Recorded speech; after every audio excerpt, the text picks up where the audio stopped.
Monster Castle, paranormal,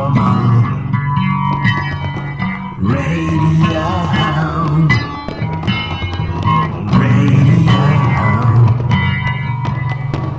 Monster Castle, paranormal, digital radio, KTLK.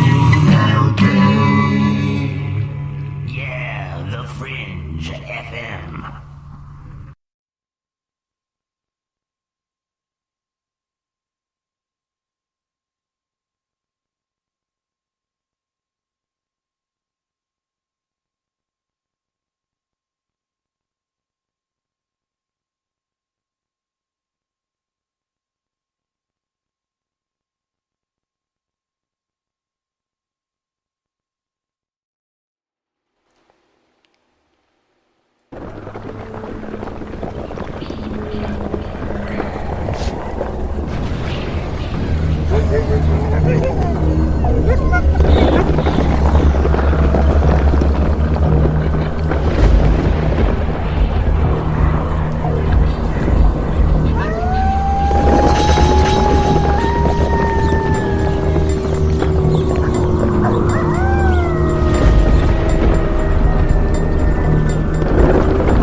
And here is your host, the Wolfman, Mike.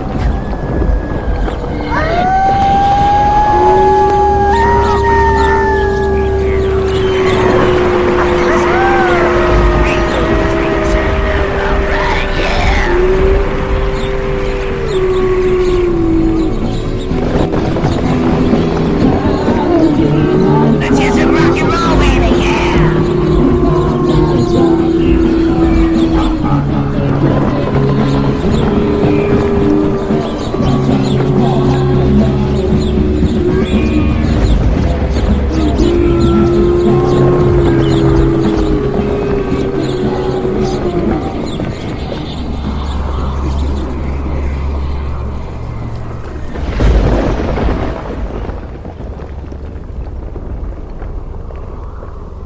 Hey, brother. All right. Hello? Whoa, I got some echo. Hey, we're better now. Oh, man. Oh, what did I do wrong? Merry Christmas to everybody. You know what? We're live now, Kurt. Oh, my goodness. I just woke up. Did you? Yeah, and now we're on. I just got off work a little while ago. Oh, damn. That's all right. We're gonna maybe later on. You don't have to. You got a few minutes. I'm gonna play a pre-recorded actually section here with Adam Watt, and he's gonna give a lesson on psionics. Cool. But later on, you and I'll get together and do something. Have a little surprise for everybody at the end, if you're in for it. Sure I am. All right. This is Kurt Green, everyone, and this is the Wolfman. You're on Monster Castle Paranormal. And here's our first section. And this is Psionic Christmas with Adam Shadow. Yeah. It should work. Oh, I see what I did. Here we go. There we go. Group. Okay, here we go. How you doing, everyone? I'm here with Adam Shadow, and we're going to talk psychic powers. He is a member of the Scion group? Community. All right. And I think, Adam, you're going to give the audience a lesson in how to develop their own psionic abilities. That I am, yeah. All right. And what would be the first basic skill that you could offer? Or what would be the first lesson? Let's begin. All right. Well, the very first thing that a beginner should do is they need to learn to sense their own energies. And so I guess here's the first lesson. Right on. So what you do is you hold out your hand, palm up. You look at it, and now with your other hand, it can either be your left or your right. You draw circles circles around your palm with your pointer finger, and now you close your eyes while continuing to do that, and then all you need to do is focus on what sensations you're feeling. Wow. When you do this, I'm trying it, eh? And I can feel something. I feel warmth in my palm. Awesome. But you know what? It reminds... Then you are sensing your own energies. That's wonderful. Wow, that's cool. It reminds me of the movie Doctor Strange. How when they were doing their magic, they had to use a circular motion with their hands. Yeah, I saw that movie too. There's a surprising amount of parallelity with what they use their energies for in that movie versus real life use. I can't believe the similarities, and also I don't remember that from the comic books in Doctor Strange. I think they kind of just added that into the movie, so somebody knows something. Oh yeah, definitely. They did a lot of research. Okay, sorry, I didn't mean to continue. I'm just gonna keep doing it. I got my eyes closed, and I'm okay. And if you continue doing that, and you'll eventually be able to get a very strong feeling of your own energies around your hand, and you just keep doing that. It's in the beginning. It's best to do it about for anywhere from 10 to 30 minutes on a daily basis for about a week about a week, and it can be done basically anywhere you want. It doesn't really matter the place or the time. What am I trying to visualize when I'm doing this, and what energies are at work here? What you're visualizing is if you look on the one of the photos I sent you over on Skype, well, any of them, you basically visualize energy. It can be blue energy or red or green. Really, it's basically the best energy to use, the best color for the energy to use is the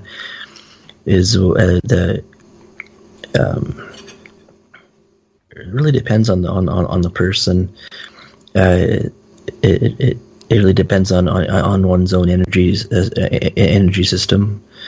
Mine, for example, has a gold and white combination of that, and so what I would do is I would visualize a glob of gold and white energy swirling around in my palm as my pointer finger goes around it and twirling in circles.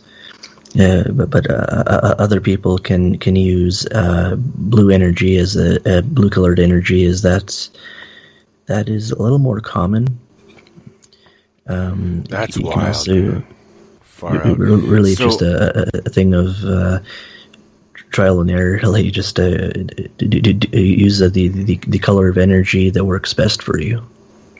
Experiment. So what eventually will happen? Will it actually manifest itself, this energy, that other people can see it forming in my palm, or what's going to happen?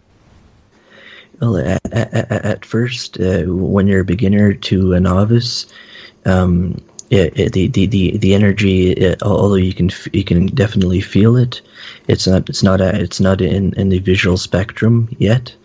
Yeah, people, it can be detected in the infrared, as well as a few other areas in the electromagnetic spectrum.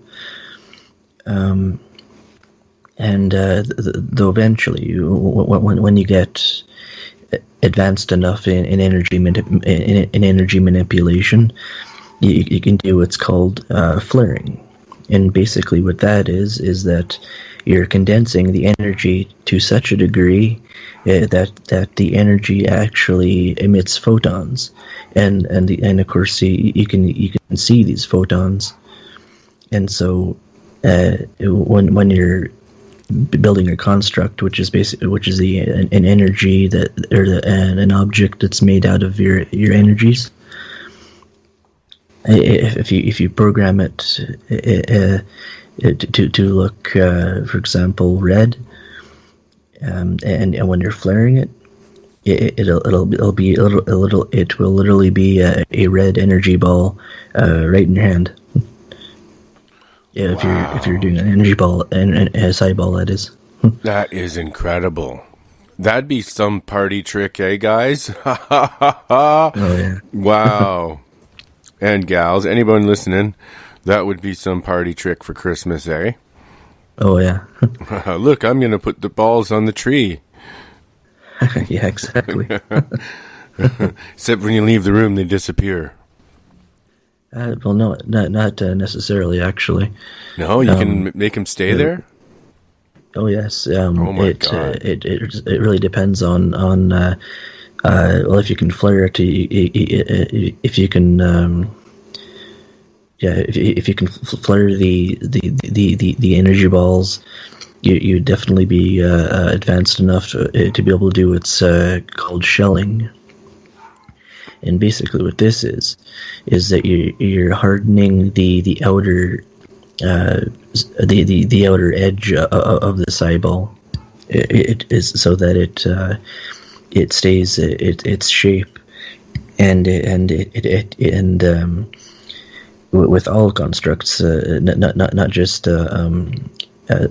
eyeballs. When you said that, I have a past life memory that just popped in my head as you Very said cool. shelling and shaping the ball. I just had it.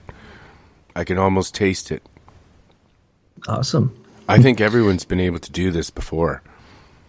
Oh yes, it's something that's been able. It's something that's quite literally in our genes. And where did you first learn of this? Well, actually, it came from experience. When I was about 4 years old. It was during the summertime, and I was playing around in the backyard, and there was this queen ant, and so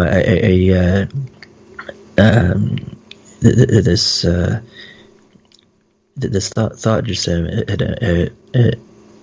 occurred to me all of a sudden, and this thought was exactly, you have unlocked your new power, and this thought just came from out of nowhere, and later on I figured out that it actually came from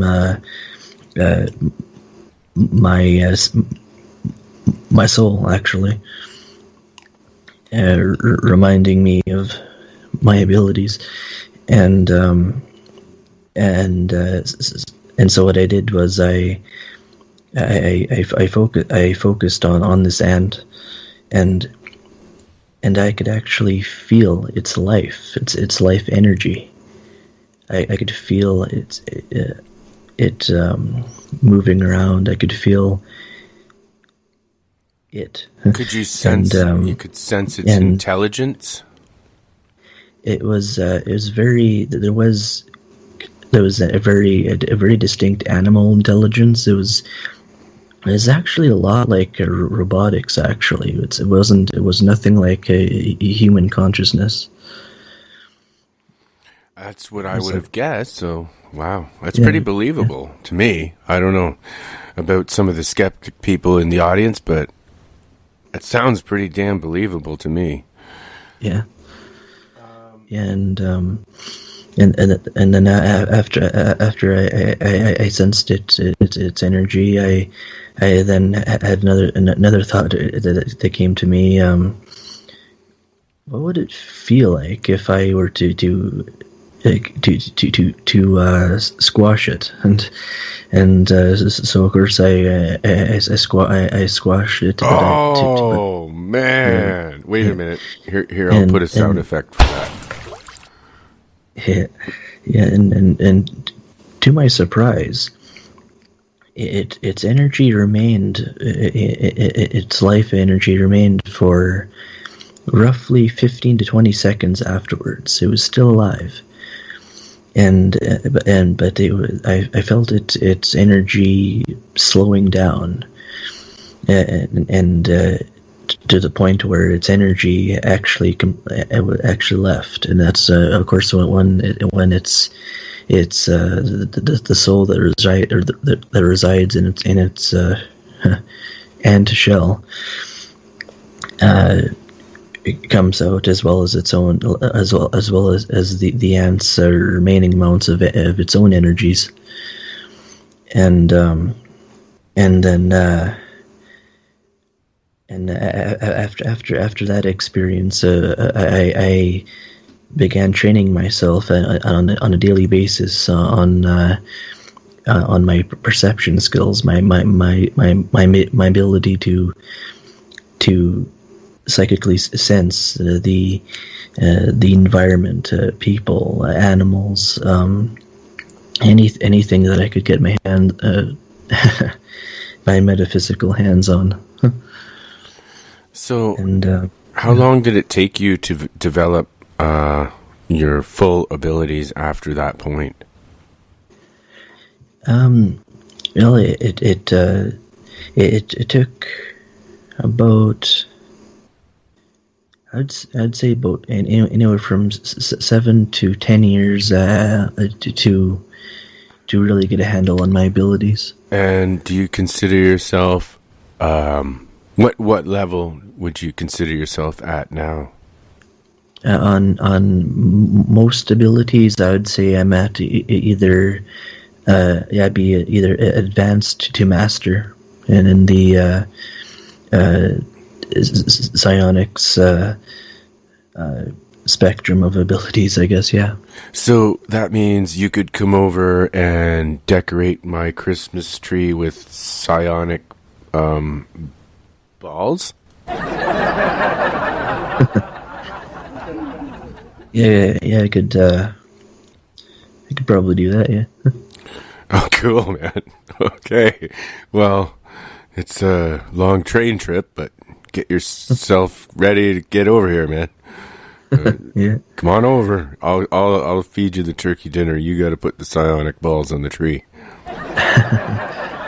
And the really cool thing with energy manipulation and the psi-balls is that a psi-ball isn't actually static. It's dynamic, which means that it doesn't necessarily have to stay in one place.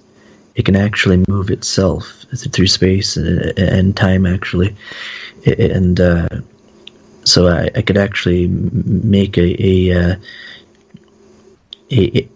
psi-ball and have it and program it to actually move towards your energy system and thus towards you.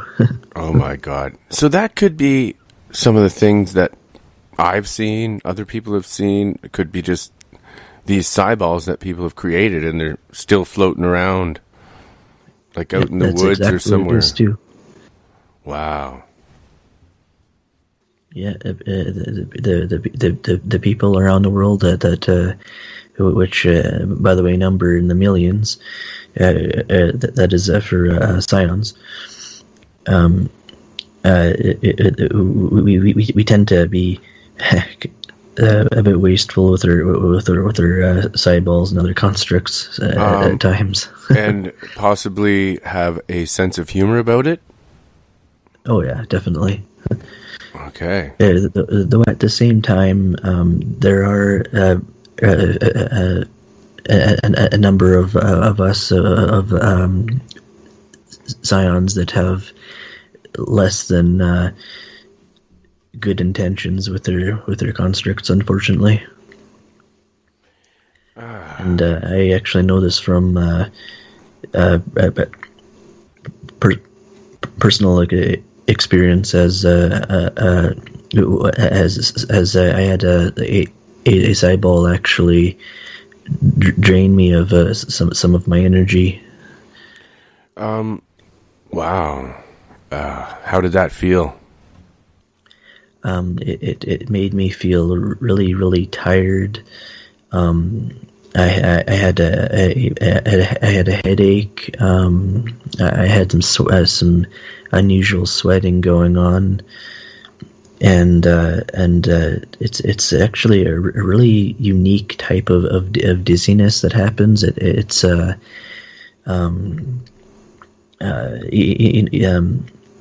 think you know about the how you can feel really have a really dizzy kind of feeling at the back of your head, or where your ear is. Oh yeah, and lethargic. Not too much, not too lethargic, but well, actually, really depends on how much energy is being sucked out of you, as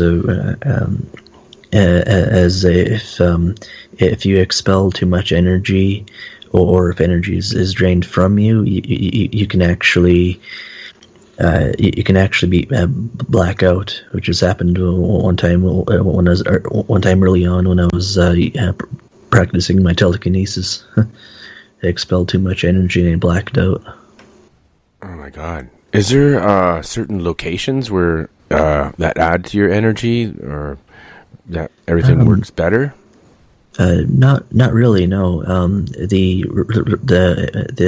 When it comes down to energy, well, the psychics they call it channeling, but we scions have a different terminology and a slightly different meaning.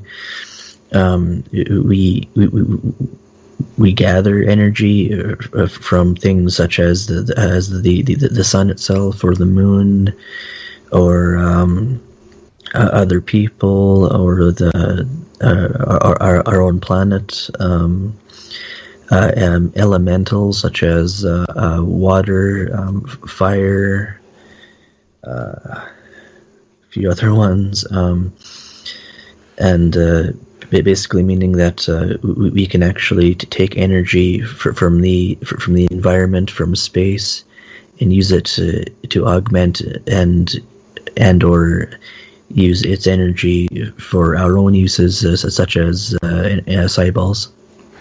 So you just said that basically you can use elemental energies. That's right, yeah.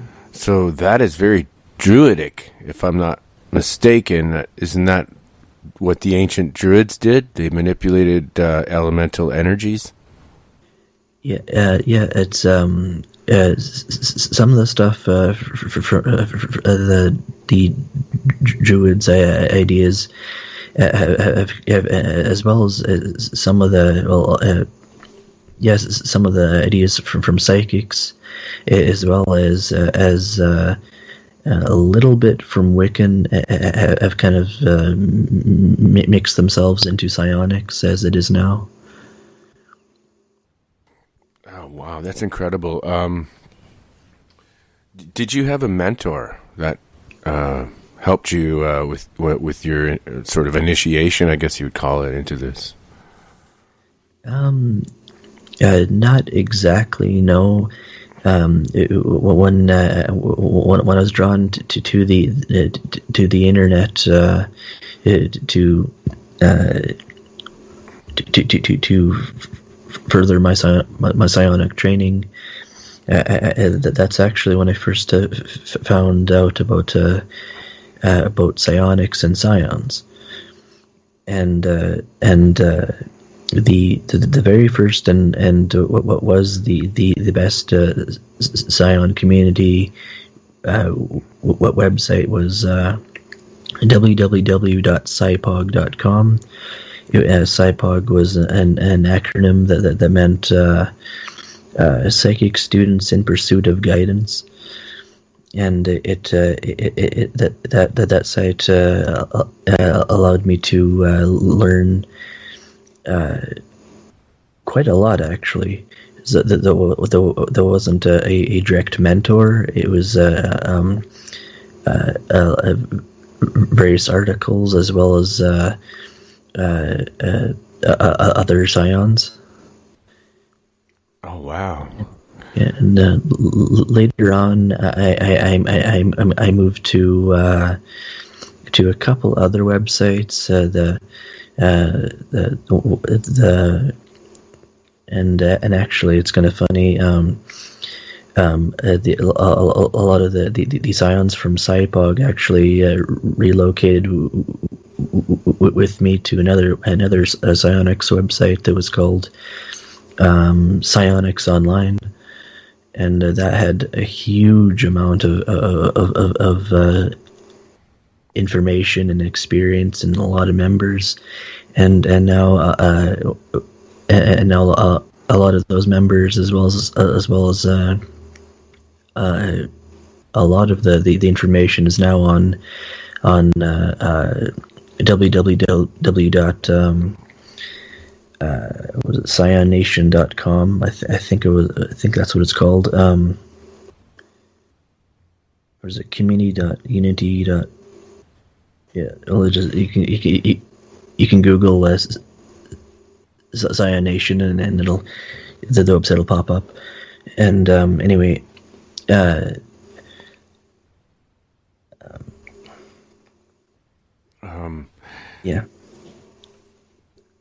Yeah, didn't you have a friend that I thought you said you went to school with a friend that introduced you to this? Oh yeah, that's right too. Yeah.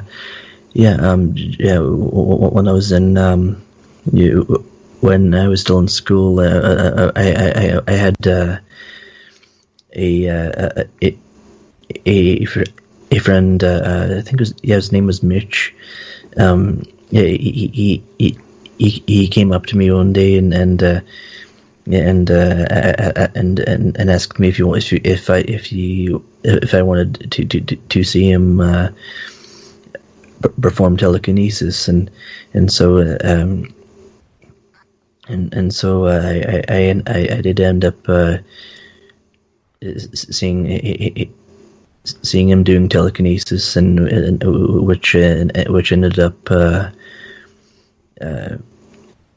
getting me back into the game with telekinesis. And he did something with some sort of a pinwheel device. I believe you posted a picture of it here.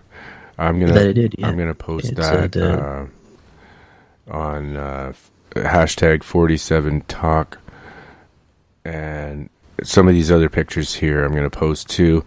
We're gonna have a break shortly here, and then we'll get back into your first lesson, and I hope everyone has been trying this, and maybe in the chat room you could let us know what's going on with your experiment, your first experiment. If anyone missed that, we'll recap it after the break. All right, thank you, Adam. We're going to be back shortly after this break.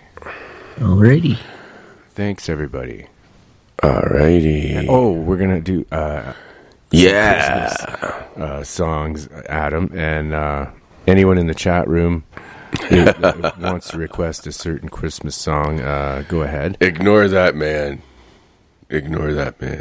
All right, I'll I'll be do right it. back, everyone. It's Monster Castle Paranormal. I don't know.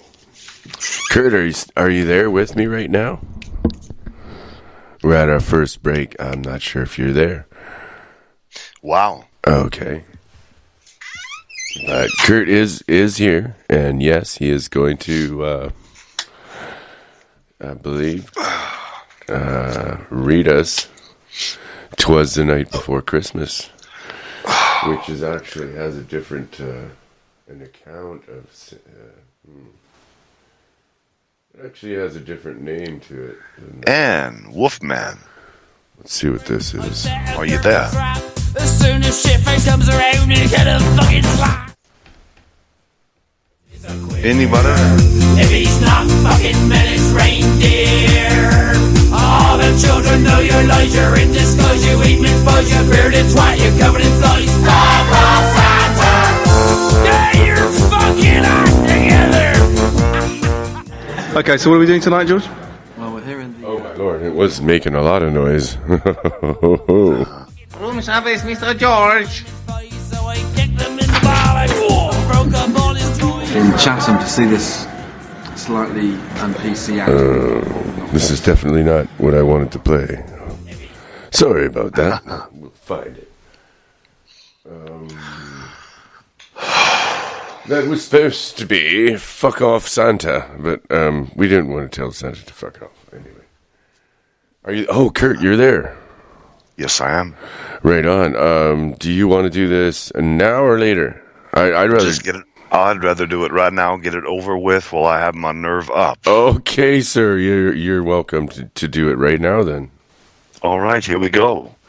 And good evening to you all. And so I've never done this before, but you all requested me to do "'Twas the Night Before Christmas." My dog barking in the background. Sorry about that. But that's we'll good. Get through this. That adds to the comfort feeling. Let me tell you its history first. One of the oldest and most popular Christmas poems ever, commonly referred to as "'Twas the Night Before Christmas," was written in the early 19th century. Though its author is disputed, with the poem being attributed to both Clement Clark Moore and Henry Livingston Jr. over the years, it was definitely first published on December 23rd, 1823. Well, I didn't know that. In the Troy Sentinel newspaper in upstate New York. Now, Otis, get away and quit barking. Go back to bed. Go. Sorry. What an awesome name for a dog. No. Everybody should have a dog named Otis. Otis, one of my pit bull dogs, cool dog, but Jamie got home, my sister from Maryland, and Troy, their twin dogs, is her dog, so she let him in and not Otis. So Otis is jealous and barking up a storm. Anyway, let's continue here. Poor guy. December 23rd, 1823, in the Troy, of all things, Troy is my sister's dog, Sentinel newspaper, just a coincidence there, in upstate New York. It is also referred to as a visit from St. Nicholas or the night before Christmas. And below, I'll read this. This was, I'm getting my source. It was called something else. It was called an account of something originally. Well, it shows that they were referred to as a visit from St. Nicholas or the night before Christmas, which we all sort of know it as. But Huffington Post, this was a 2011.com article, so all of that information came from Huffington. Great folks. Here we go. Lord help me. Now, 'twas the night before Christmas, and when all through the house not a creature was stirring, not even a mouse. The stockings were hung by the chimney with care, in hopes that St. Nicholas soon would be there. The children were nestled all snug in their beds, while visions of sugar plums danced in their heads. And Mama in her kerchief, and I in my cap, had just settled our brains for a long winter's nap. When out on the lawn there arose such a clatter, I sprang from the bed to see what was the matter. Away to the window I flew like a flash, tore open the shutters, and threw up a sash. The moon on the breast of the new fallen snow gave the luster of midday to objects below. When, what to my wondering eyes should appear but a miniature sleigh and 8 tiny reindeer. With a little old driver, so lively and quick, I knew in a moment it must be St. Nick. More rapid?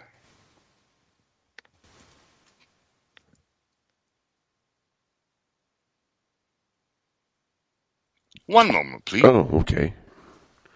I thought we lost you. Here we go.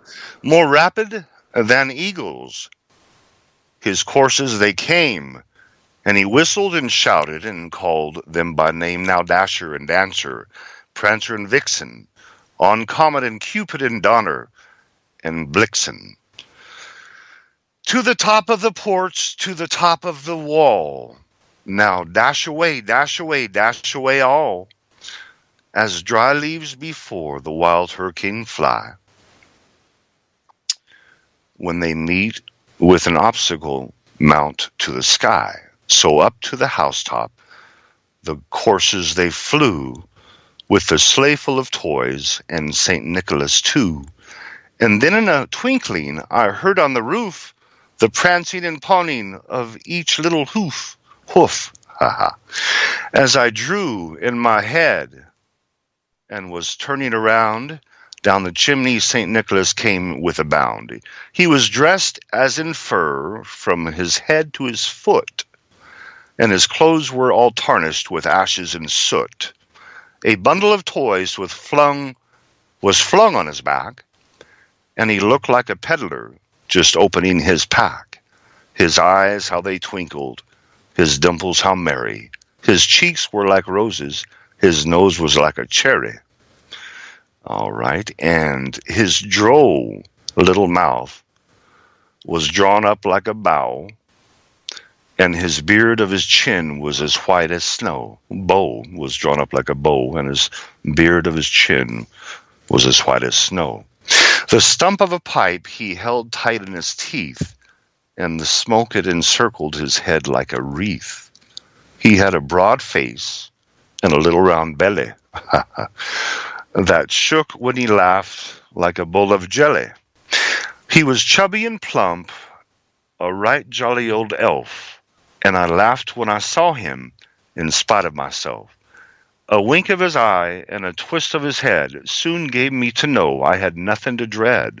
He spoke not a word, but went straight to his work and filled all the stockings, then turned with a jerk, and he laying his finger aside on his nose, and giving a nod, up the chimney he rose. Almost done here. He sprung to his sleigh, to his team gave a whistle, and away they all flew, like the down of a thistle. But I heard him exclaim, he drove out of sight. Happy Christmas to all, and to all good night. December 24th, 2016. Love you all. Merry Christmas. That's all. That was awesome, Kurt. Thank you so much, man. That was beautiful. Hang on a second. We definitely got to give you a cheer for this.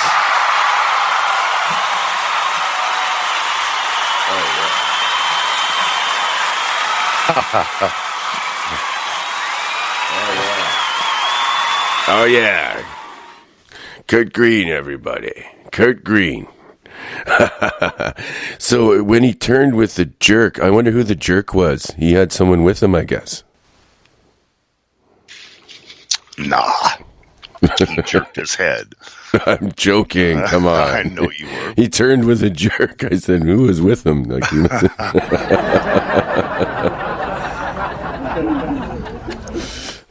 Man, I probably was with him. It was probably me. I'm the jerk. I'm a jerk. I'm a jerk. I'm a jerk. I'm a jerk. You're a jerk. Wouldn't you like that? That was old Dr. Pepper commercial. Oh, I was trying to find. The original, the actual original of that. It is 1823. Yes. Let me give you the exact date again. Earlier Dutch version. Dunder and Bliksem. December 23rd, 1823 was published in the Troy, Troy, Sentinel, Sentinel. Look up Troy Sentinel. Google Troy Sentinel, 'Twas the Night Before Christmas. It'll tell you all about it. Yeah. That's a long time ago. The That's first before reference even Lincoln. The first reference to Santa's sleigh being pulled by a reindeer appears in Old Santa Claus with Much Delight, an illustrated children's poem published in 1821. Ah. This is older than that one. So there was something else that actually has just one reindeer in a sleigh. Interesting. Is it a poem? Yeah. I'm not... wait a minute. Let me see if I can find it. Publication. Oh, I can't seem to find the actual poem. That sucks. A children's friend. Wait a minute. Children's friend, a New Year's present to little ones from 5 to 12. There's another publication in 1820. Okay. The poem with 8 colored lithographic illustrations. Okay, I'm still looking for it, but I'm not finding that poem. Oh, that sucks. Well, I'm going to keep looking for it. Oh, I think I better do I promised everyone something. Oh, my God. This is terrible. I'll do it later. I'm going to do some karaoke Elvis Christmas songs. I just heard Elvis on the way home from work, a Blue Christmas. Well, that's what I was going to sing. Blue, got a blue. You want me to sing it? Hey, do what you got to do on your show. It's your show. Go ahead. Whatever you want to do. But yeah. Did you see that way before you do? Did you ever see, like last year, that young kid? It was on Facebook. But I mean, he sounded spitting image of Elvis. He was like 19, and they caught him on recording, and he was in a studio, and he sounded He sounded better than Elvis sounded like himself. Wow, it was something. People can imitate like that. Wow, it was true. You probably Google that; it'll show you. But he was something. But go ahead, sing that song. I love it. My voice is a little rough tonight, but because we had a jam session earlier today, and I was screaming. But sometimes that makes it sound better. Yeah, you get all that raspiness out, and it's sort of like a workout on your on your larynx and all that when you scream. Good workout, kind of like pumping muscles doing that. Yeah, and I should have gotten really drunk for this. I would have a lot more nerve. But here we go. And we'll be back in a little while. Unless you have anything else to add right now, Kurt. I'll go ahead. I don't. Okay, I'm going to see if this works, and then I'll put a little bit of this echo on my voice, like that. Oh, wow. Oh, yeah. All right, I'm the king. Baby, oh, now Elvis is in the building. Oh, yeah. Here we go. Let's see if this works. Thank you very much. It is not working. It is working. There you go. A Christmas without you, I'll be so blue, just thinking about you. Decorations of red on a green Christmas tree won't be the same day if you're not here with me. And when those blue snowflakes start falling, that's when those blue memories start falling. You'll be doing alright with your Christmas of white, but I have a blue, blue, blue, blue Christmas.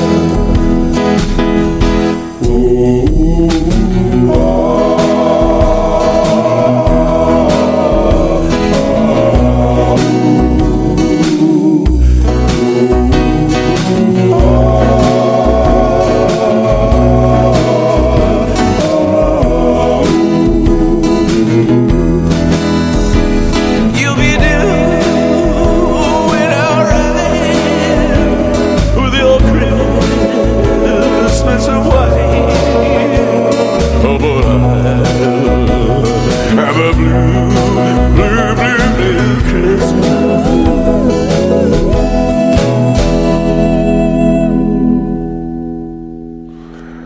Oh, fire, ladies and gentlemen. All right, Elvis has left the building now. Goodbye, Elvis. Oh, he's gone. Damn. Haha. That was cool. Did it sound like Elvis was here? It did. I think he was here. I want him to come back. Come back, Elvis. Man, that was fun. All right. And the people in the chat room, Kurt, they're asking if you take requests. They want you to read some passages out of the Bible. Moog Boy wants me to read the true Christmas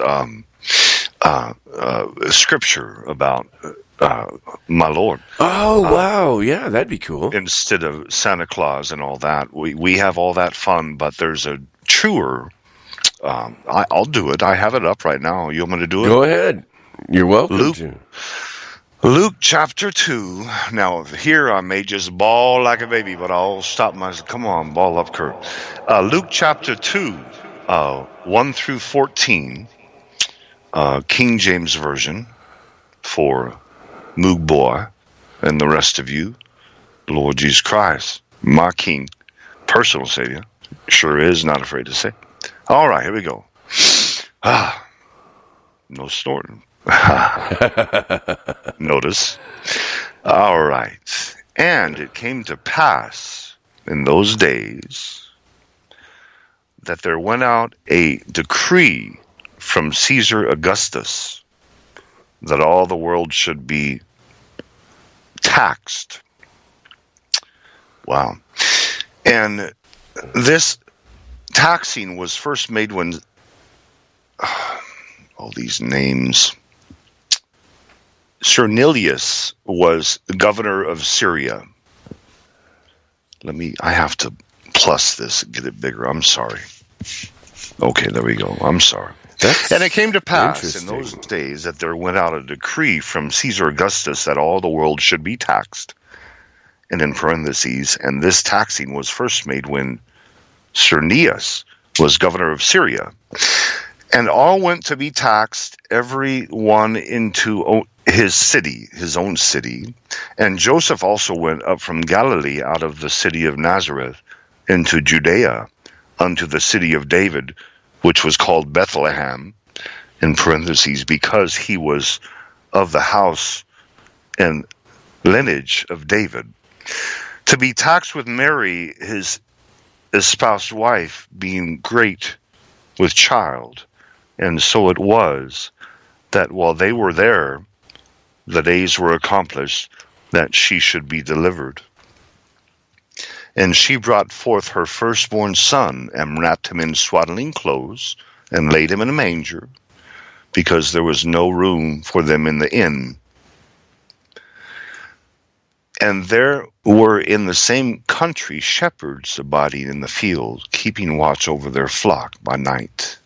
And lo, the angel of the Lord came upon them, and the glory of the Lord shone round them, about them, and they were sore afraid. And the angel said unto them, Fear not, for behold, I bring you good tidings of great joy, which shall be to all people. For unto you is born this day in the city of David our Savior, which is Christ the Lord. And this shall be a sign unto you. Ye shall find the babe wrapped in swaddling clothes, lying in a manger. And suddenly there was the angel, a multitude of heavenly hosts, praising God and saying, and suddenly there was with the angel a multitude of heavenly hosts, praising God and saying, Glory to God in the highest, and on earth peace, goodwill toward men. Christmas Eve, December 24, 2016. That's the couple thousand year old scripture right there about my king. Okay. Awesome. There, Darren says that was the voice of God from the voice of God on earth. Nah, I ain't nothing like that. I love my Lord. I know all about Father, Son, Holy Ghost. Some people call him Allah. You know that if you were to get, we have like 300 Christian religion or demonizations, I should say, 300 all different, and then Muslims have all different too. But if you were to know their true belief, they know that Jesus died and rose from the dead, and they know that he was born of a virgin man, with all the different belief systems. And some people shake on the ground up on stage and talk, and some people read the Bible, all kind of in between. Jim Jones, my goodness, of all people that kill people, I think he did most by making them drink all that juice. So I think man messes things up when Muslims and Christians have the most common things. In Allah just means Allah, you look that meaning up, it means God, the Father. It's the same thing, but man and all the news and TV and it's messed it all up. But we just know that the foundation, we all believe the same thing. Yeah, but wait, there's certain people that are still pagan that don't believe in any of that. Right, some people just don't believe. Yeah, but they have their own system of beliefs. Mm-hmm. Like, say, Mother Gaia, it's not sort of the same God you're talking about, but it's the earth. Some people believe the earth herself is alive and sentient. The whole planet, Mother Gaia. Mm-hmm. And, I don't know, there's a lot of our listeners are witches, believe it or not. I believe in witchcraft, and Mother Gaia would be the thing, or who knows? Maybe, hey, do Satanists even celebrate Christmas? I bet they do. Do you think Satanists celebrate Christmas, Kurt? I don't know. I just know that up in the sky, close your eyes, and the vast universe we're in, we're on a ball, and we have Saturn and Jupiter and Pluto all around us. Close your eyes. Think of it a little bit deeper and not in your room where you are, that there's not 17 different gods in the heavens and taking care of all of these different. I know there's one source, regardless if it's whatever you said, Mother Gaia, or a Satanist, or some people, Indians believe in Mother Earth. I just know there's one main source. Well, natives, they believe in the Great Spirit, which is very similar to your beliefs. Yeah. The Great Spirit is a lot like what they talk about in the Bible. Yeah. My friend, my bass player in my band, my best friend David, he's Native American, so he's Cree. So I learn a lot about stuff from him. Yeah, one of my best friends is a Navajo here in Arizona, a native Navajo. Best friend, funniest guy in all the world, coolest. Oh, we did a jam session today, man. We did some Christmas songs. I don't know how they turned out. Maybe I could try pulling that up later. It'd be funny. So you play, what instrument do you play? Well, I play guitar or drums or whatever. Cool. Sometimes. Awesome. Depends on my mood. I play all kinds of instruments, keyboards. Are you the kind that can pick up any instrument and play good? Oh, yeah. That's my nephew. Check this out. I got a juice harp here right now.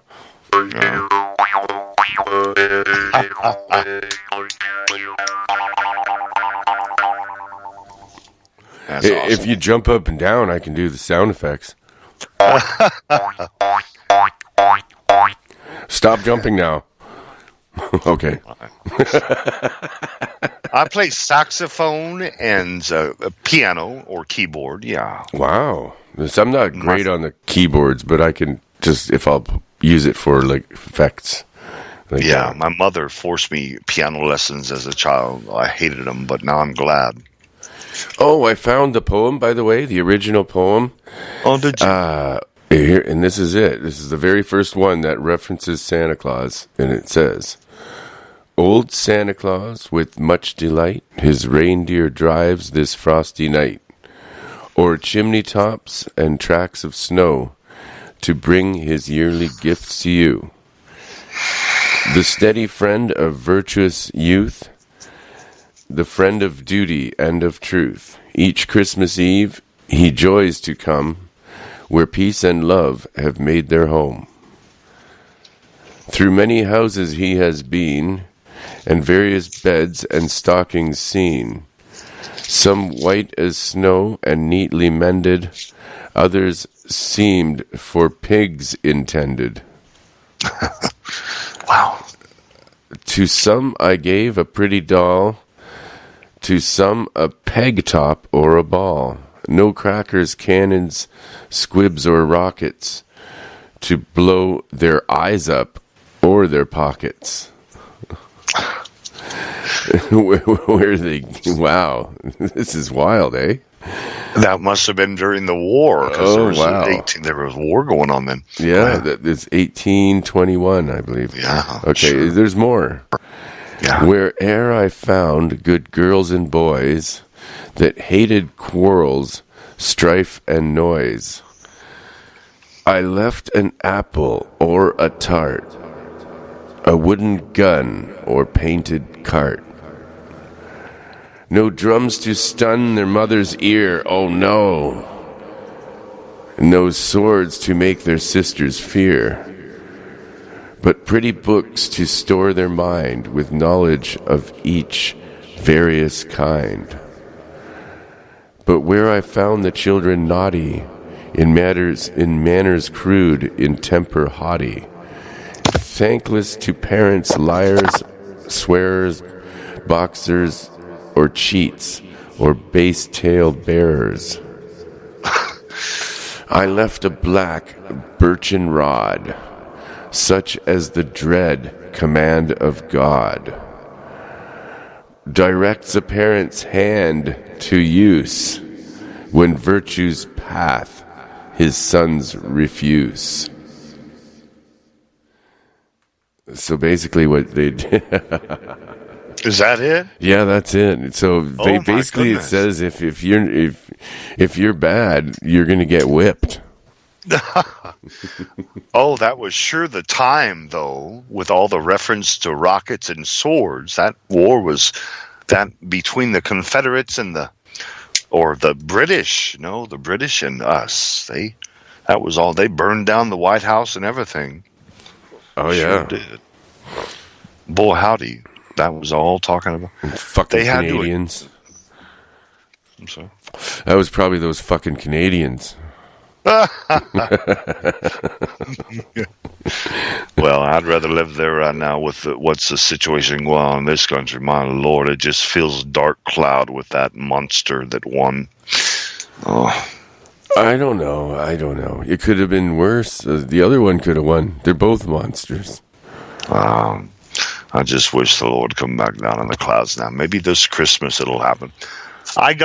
We did Secret Santa at my job, where you ask for what you want up to $20, and so, of course, my gift, I want 20 lottery tickets, and so the drawing tonight,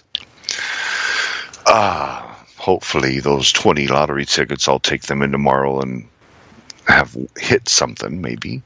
Oh, that'd be great. Then we can all go to the North Pole together. Yes, I'll invite you. I'll pay all your trip. Right on. That's awesome, Kurt. And they spin Here we go.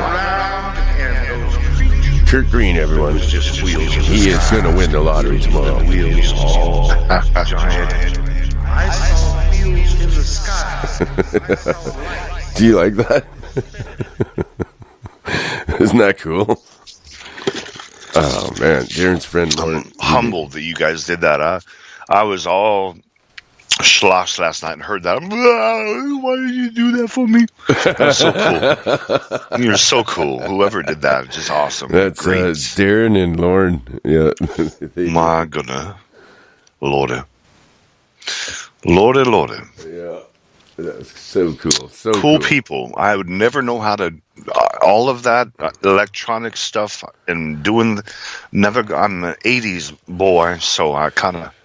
Yeah, but that's where I learned all my shit is in the 80s, man. Was it? I just never caught on to anything. I still have just a regular cell phone. I could never get one of those things and try to flip through with my finger and do all that. Nah, I just have a regular cell phone. Yeah, it's not too bad up here right now. We got, I would say it's probably +1, and there's nice. Oh my God! It's a nice amount of snow. There's no wind. Like You're outside. There's a foot of snow. Yeah, pretty much. I got my window wide open. I can hear the wind. That's an effect, actually. But yeah, no, it's not windy here. But it's nice out. It's nice here, actually. +1. How in the world do you do that? I could never, living in Arizona, +1. What do you do? Do you just have the fire burning all day? Well, remember, that's Celsius. So your Fahrenheit, I'm not even sure anymore. I'm so confused. I was brought... I'll Google it. Let's see. +1 Celsius. Because I still use inches and that for measuring stuff in carpentry, but we use Celsius here. My generation got screwed here in Canada. We were brought up with inches and Fahrenheit, and then I think it was in grade. I think I was in grade 4. When you changed the kilometers and all that? Yeah, it was. I think it was either grade 2 or grade 4 when they changed it to all metric. So we had to learn a new system. All of a sudden was thrown onto us, but we were started with, imperial measurements and everything. So I got both of them in my head, and I get them mixed up all the time. 33.8 degrees Fahrenheit is 1 Celsius degree plus. Yeah, that's about what it is here. and it's there's a foot of snow. There's no wind, and it's beautiful out. You can walk outside in your t-shirt right now. I do anyway. I don't. It doesn't bother me one bit, unless it's that really, really bitter cold where it's blowing on you, and I don't know. Anything above zero, I find pretty mild, and so I'm thankful. We had a cabin up in Pine Top, Arizona, which is snow and pine trees and like your kind of situation there. But I know when it is snowing and the cloud cover, it's like it blankets the earth, so it is. You can go out in a t-shirt. That cloud cover causes that everything to be locked. You know what I mean? The heat. But when it's had after snowed and then all the clouds disappear and it's a clear night, that's when it gets freezing. If you know what I mean. Yeah. Okay. Moog says thanks for doing his request, And you're welcome. And Wolf, your Elvis Blue Christmas was bang on.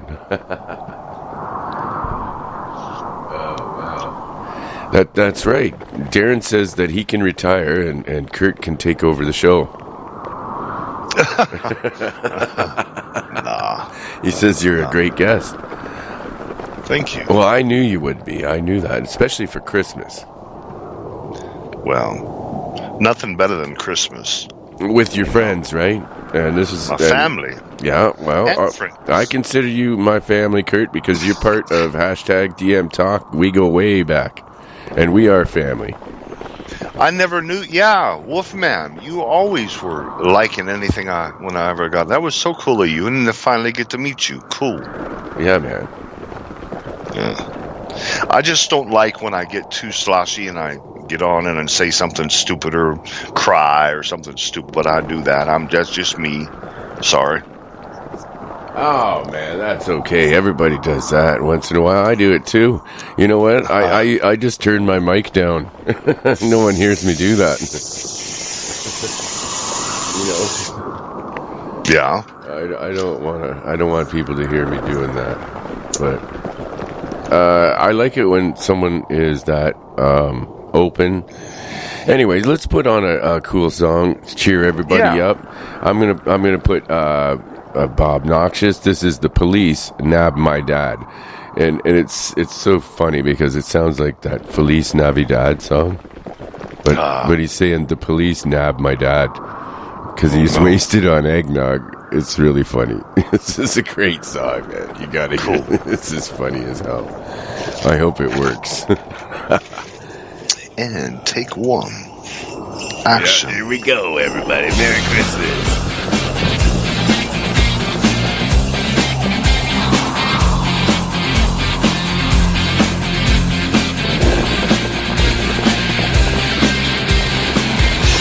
Police, not my dad. The police, not my dad. Police busted dad. Drunk in public, wasted on eggnog. Police, not my dad. The police, not my dad. Police busted dad. Drunk in public, trashed on eggnog. Can't make the bail, now he's missing Christmas. No Christmas gifts, cause he's off the good list. No Christmas cheer, cause in jail's where he sits. And it's breaking mommy's heart. Police, not my dad. The police, not my dad. Police busted dad. Drunk in public, wasted on eggnog. Can't make the bail, now he's missing Christmas. No Christmas gifts, cause he's off the good list. No Christmas cheer, cause in jail's where he sits. And it's breaking mommy's heart. Can't make the bail, now he's missing Christmas. No Christmas gifts, cause he's off the good list. No Christmas cheer,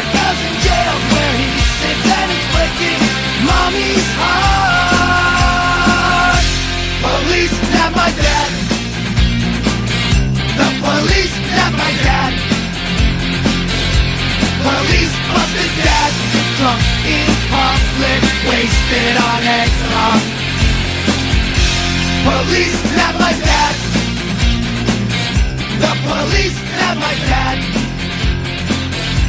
Police busted dad. Drunk in public trash. Trash on eggnog. Yeah, man. Police nabbed my dad. Wow. Okay. I'm trying to find something.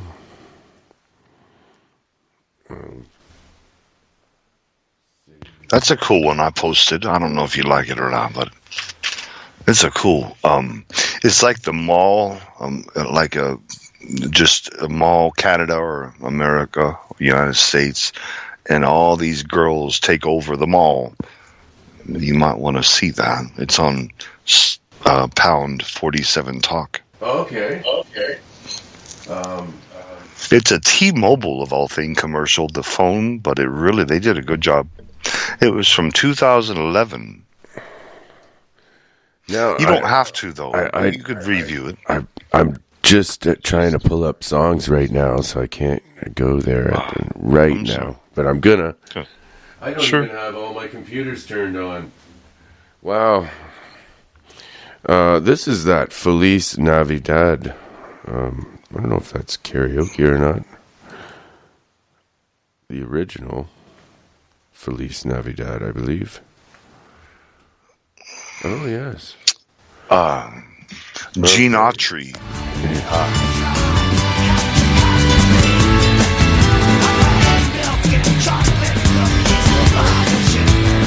I've got two things playing. Oh, this is good too.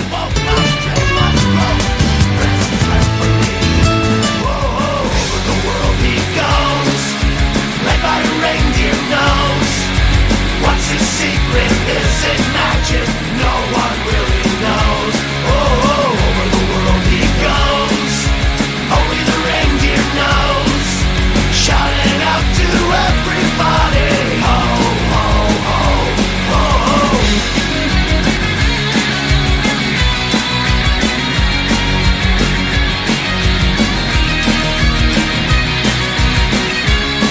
That's the closest one.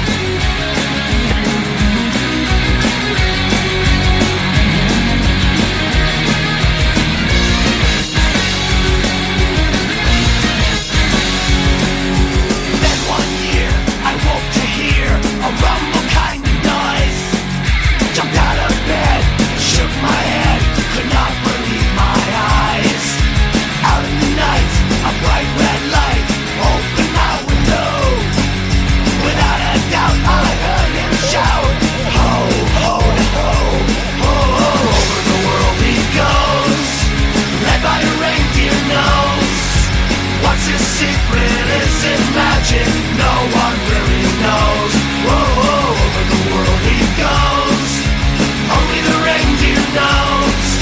Shouting out to everybody, ho, ho, ho, ho, over the world he goes, led by a reindeer nose. What's his secret? Is it magic? No one really knows. Whoa, over the world he goes, only the reindeer knows. Shouting out to everybody, ho, ho, ho, ho, ho, ho. I'm very ho, ho, ho.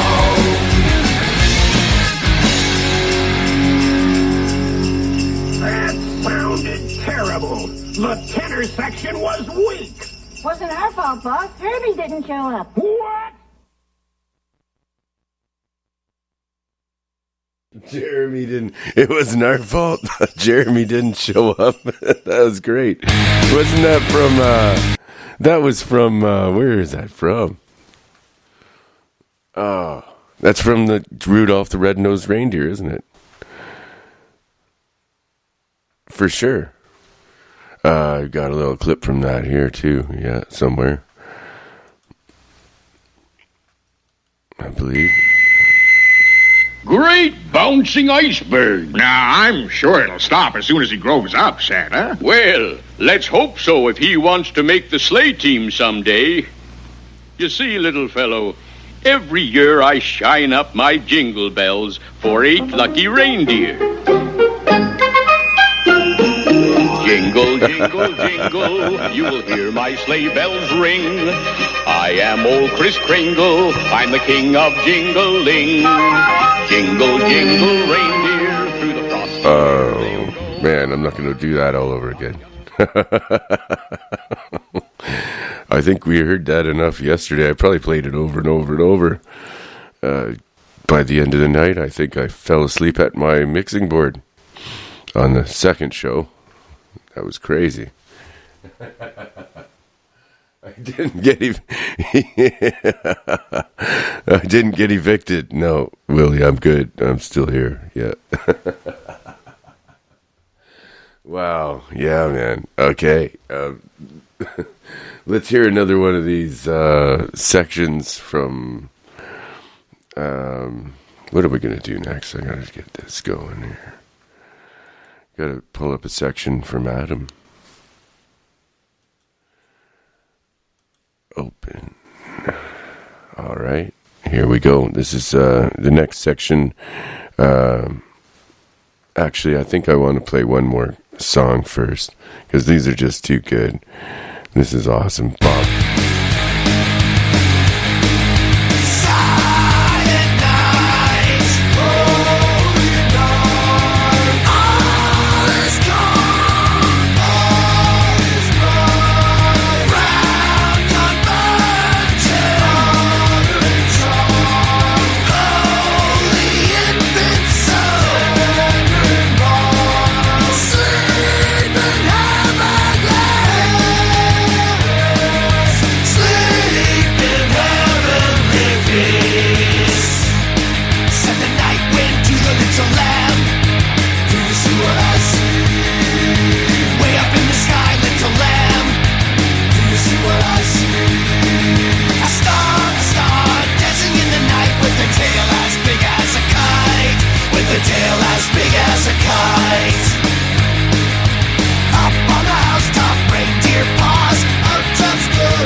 We've definitely heard that one before tonight, so I'm not going to play that again. I'm going to go straight into this interview here with Adam.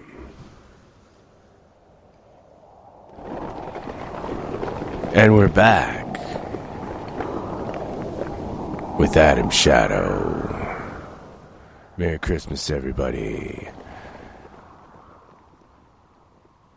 And we are going to teach you some psychic abilities.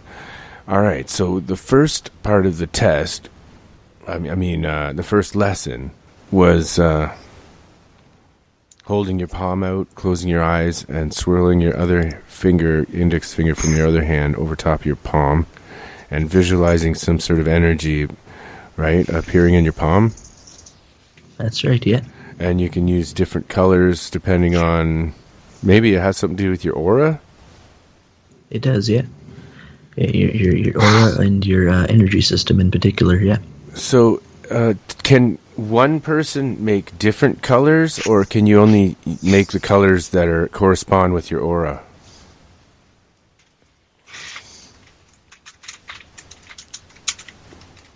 Adam? Did I lose you, bud? Colors.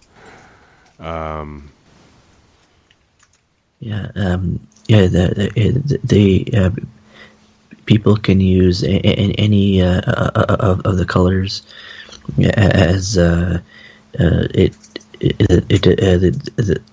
a person's energy system and its color and the color that's associated with it. It doesn't actually limit you to the colors that you can actually use. It actually, interestingly enough, goes alongside with the ideas from psychics, in particular the chakras, as each chakra has a different color associated with it. So you're telling me a woman could make blue balls? Yep. Okay, I'm sorry. Giant ones too. Yeah. And you could hang the giant blue balls on your man. Yeah. All right. So anyway, what would be the next part to this experiment? Let's keep going. I'm gonna keep trying to do this first experiment. All right. Well, the next step would be a technique that's called charging. Now, what you do is once again you take out your hand palm up, but thrust it out so so that you can see your forearm. And now what you do is you take what you learned from the first lesson, which is sensing that energy, and from there you sense the energy that's around your arm, and in that same kind of way. And then you my arm's already charging. Anyway, what you do is you visualize that same color. In my case, as I said, it's a gold and a gold and white combination of a color, and you visualize this energy shooting up your forearm and then shooting back down to your inner elbow, and you keep visualizing that happening, and as well as sensing your energy. And then what you'll feel is you'll actually feel a really powerful kind of a tingly sensation, and kind of like static almost.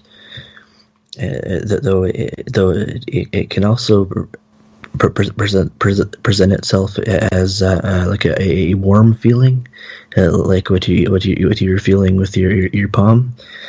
It can also feel the opposite way. It can feel like a cold sensation, and it really all depends on how your mind actually perceives the feeling of psi, of energy.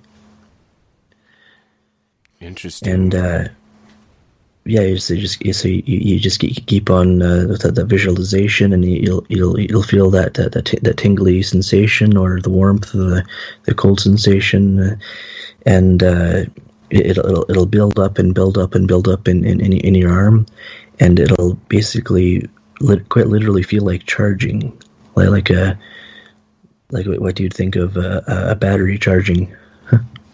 Okay, I've felt that before. I was able to actually produce electricity. Like when you walk across a carpet and you can feel the static electricity building. Is it similar to that? It's actually it's very, very similar, but I think in your case, it was actually electrokinesis rather than just some simple energy manipulation. Yeah, because I was able to just after a while just sit and meditate, and I was able to just charge up electrically without moving, or without walking on a carpet, without anything, just sitting there meditating. Oh yeah, then that's yeah. Wow. So I was doing it right. What you're saying, somehow. Oh yes, you definitely were. Yeah, I don't know. I started out by walking across the carpet, but then I could feel that energy in the air, and I was able to just sit down and start sucking it out of the air instead of walking across the carpet. Yes, that is definitely electrokinesis, and from the sounds of it, you're using both the input and output of that particular specialization in telekinesis, electrokinesis. Input being in this case the drawing of electricity and static electricity from the environment into yourself, and then the output, which would be you actually expelling this electricity that you built up inside and around you in that quite dramatic way you did. Okay, let's get back to what we were trying to teach. I keep asking too many questions and taking away from the lesson here. Sorry. Yeah. Yeah. And so once you can feel that really strong sensation of the charging, then you'll know that you can go to the next step, the next step in the path of the scion, and that would be basically making your first psi ball, your first energy ball. And so what you do is you combine the first and second lesson, the sensing of your energy, and that combined with the charging of the energy, and then you visualize that energy that's charged up in your forearm, and you visualize it going up into your hand, and then out of your hand, and then it's actually for a beginner, it's actually a lot better if you actually visualize the creation of a psi ball in a slightly different way, and that way being that you charge your the solar plexus area of your body, and you visualize the energy pooling into that region of your body, and then while you're visualizing that energy, you add in sensations, like visualize sensations such as electric sparks, and then you can add the visual elements of the sparks. Really, the key to visualizing when it comes down to psionics and energy manipulation is that you really need to add as many of your physical senses as you can into the visualization. So if you can smell the energy, you can visualize smelling the energy, feeling the energy, seeing the energy, and if you can find some way to do it, you can you can actually taste the energy, and hear the energy, and just meld all of these together into one solid, powerful visualization, and join it with the visual element of a blob of energy. Like in my case, it would be a blob of golden white energy, and that energy turning like a rotating like the planet, but with electric sparks firing off in your gut, and you just keep doing that and until you can feel a really solid sensation of energy in your solar plexus, and then from there you visualize this energy traveling up your chest, and then to your shoulders, and then down your arms, down your forearms, into your hands, and then from there you visualize the energy traveling outside of your hands and into a ball, into a sphere shape. And then you hold that visualization, and of the energy ball in your hands, and you also add a little bit more to the visualization, that being that you are visualizing more and more energy pouring from your hands into the energy ball itself, while the energy is still coming from your solar plexus as well. And so you just keep with that visualization.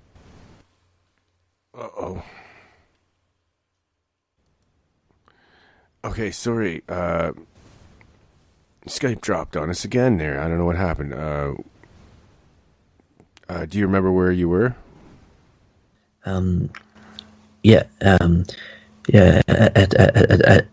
the part of the visualizing of the energy ball in your hands with the energy. That's right. Still pouring from your solar plexus up your chest, to your shoulders, down your arms, and down your arms and your forearms into your hands, and into the side ball. And yeah, you just hold that visualization, and you'll actually feel the actual sensations of all the energy actually traveling through your body and into your hands and out of your hands. So it's not just and not just a visualization in of itself. And I was trying this, and I started feeling electricity in my hand, and it's pretty cool. I'm going to see what happens here. Yeah. Oh, it's working. It is working. Oh my god! I think I'm doing it. I'm kidding. No, I did actually feel it starting to happen, but it's hard for me to totally concentrate on this while I'm also doing this recording and stuff. But I'm gonna try it later. I'm gonna listen back to this and try it more seriously. Darren's asking about the colors of the balls. And do different colors balls taste different? That didn't sound good. Sorry, no. I don't think he meant that as a joke, folks. Yeah, it's actually kind of funny that when they make cyballs or any other construct, when you're programming them, you can actually program the taste into them, and it's actually kind of a funny pastime for us scions, is that we can play practical jokes on people that have no idea what's coming to them. They can make like an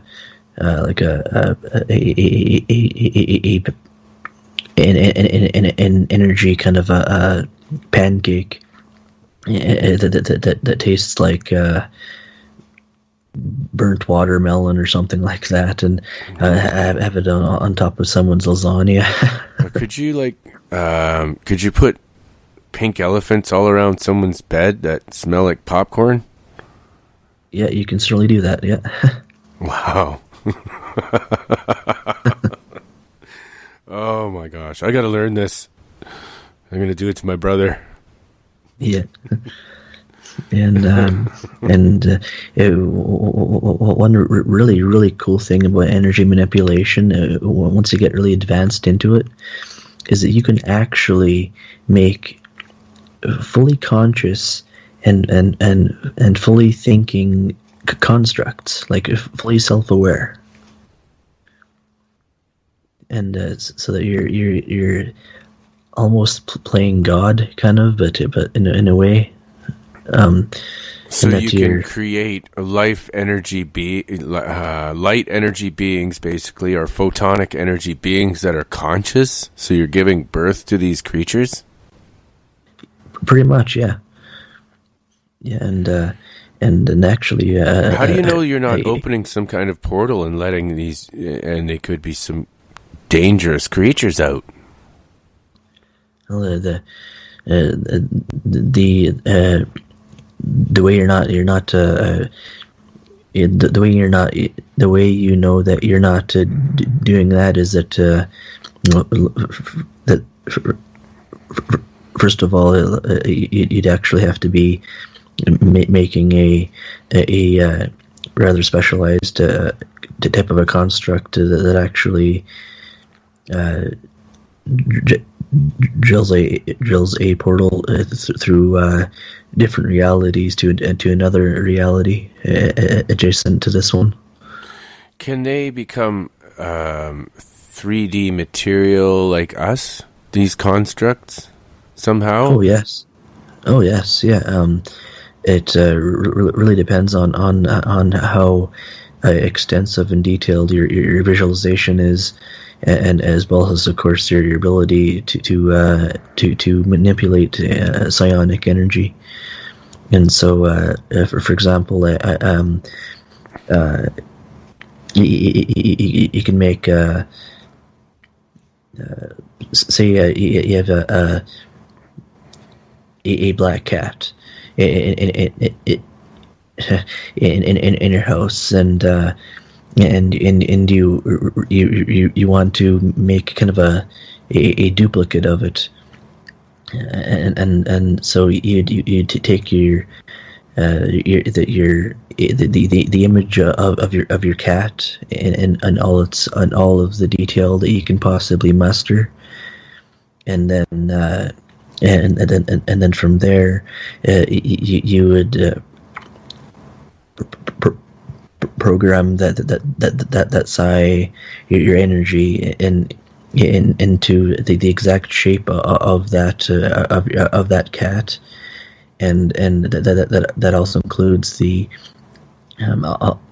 all of the hairs and all that kind of stuff, and the general color of the cat, and then you can program the cat's actual personality into it, and you can even change the personalities. So if it's like a really wily cat, you can make it into a really docile creature. Incredible! Wow. Okay.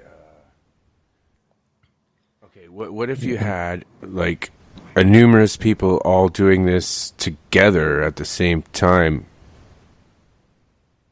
could you do things like start fire to buildings, say, cause explosions? Do set create a spaceship, or could you create a ball around everyone, and then just float up to the moon together? That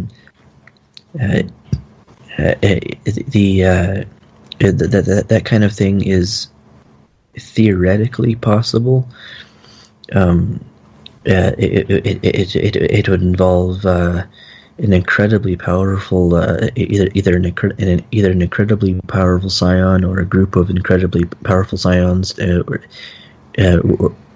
working together, creating what's actually called a shield, a bubble of energy around them, and then that bubble would then be. Well, this is my theory, by the way. The bubble of energy would be programmed with telekinesis, and it would be the bubble itself would be would either be powered from another construct, a generator construct that would gather energy from probably the sun, and then that energy would be transferred to another construct adjacent to that one. It should be a capacitor, and then both of those would be programmed to work together, and programmed to work with the bubble shield itself. And then the bubble shield, it would be programmed to stay in shape and to go to very specific coordinates over by the moon. Say, would it also be able to go underwater? Oh yes, yeah. There's another type of shield that we make. It's called it's called by two names actually. It's called the first name, which is also pretty much known around the world, is a force shield. It's also called a force bubble. And would it stop bullets? To a limited degree, yes. The thing with the psionic equivalent to the force fields from like Star Trek and whatnot, is that the shields of all kinds actually can crack over time. When in this case, if a bullet is shot into the shield, the shield will crack just either a bit or a lot, depending on how powerful the shield itself is. And though eventually, with enough kinetic energy from the impacts from the bullets, the shield will eventually shatter. Yeah. Okay. Let's see. We're running out of time again on this section. But we will be back with more from Adam Shadow and the Scions. Actually, before we go, could you tell everyone about the website that everyone can go to and learn more? Yes, if you go to Scion Nation. It's called community.scionnation.com. and there you will find quite a wealth of information, and you can join up, and you can actually become a scion yourself, in a official sense. And also worth noting is that the website's administrator and owner, I think it was, Baldomiel. He or she, I'm not sure which gender it is, but he has a service that he can do for you guys. That being that he can he can scan you and scan your futures, your past lives, very specific things, such as seals, and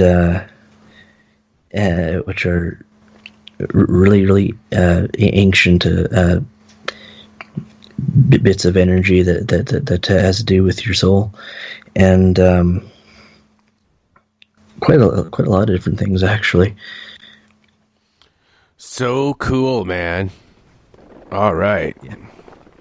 So we are going to be back after this musical break, and I'm not sure what we got planned. This part of the show is pre-recorded. The next part and the songs in between are live with Wolfman Mike. And I don't know who that guy is. Yeah, I do. I'm right here. All right. With Monster Castle Paranormal Psionics. All right. Yeah, all right. I dig it. We're gonna put on. How about Merry Christmas, everybody. some fire?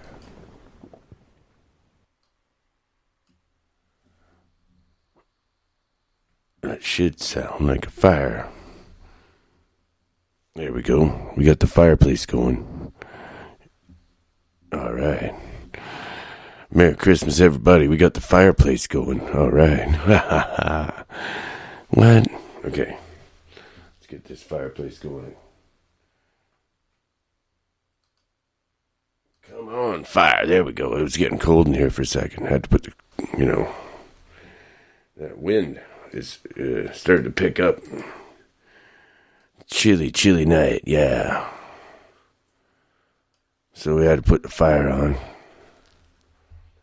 And actually, that's pretty funny. I'm gonna do that song. I'm gonna do that song for Mook Boy. All right, here we go. We're gonna do a song for Mook Boy. This is a request.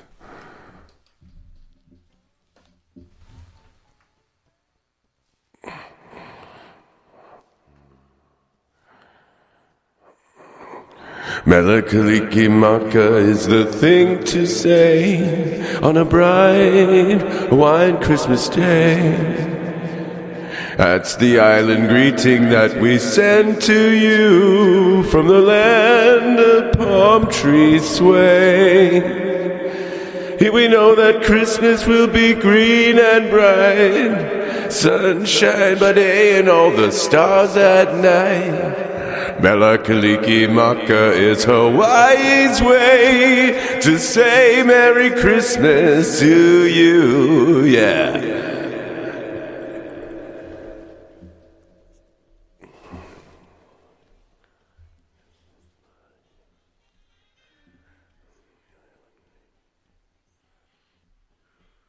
Let the palm trees sway.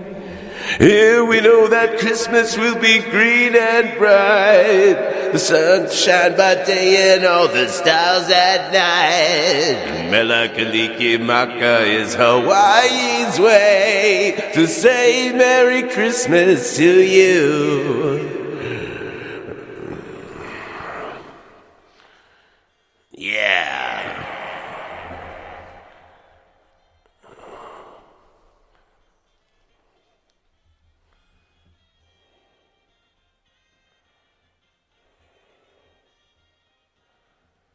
Here we know that Christmas will be green and bright, the sun to shine by day and all the stars at night. Mele Kalikimaka is Hawaii's way to say Merry Christmas to you.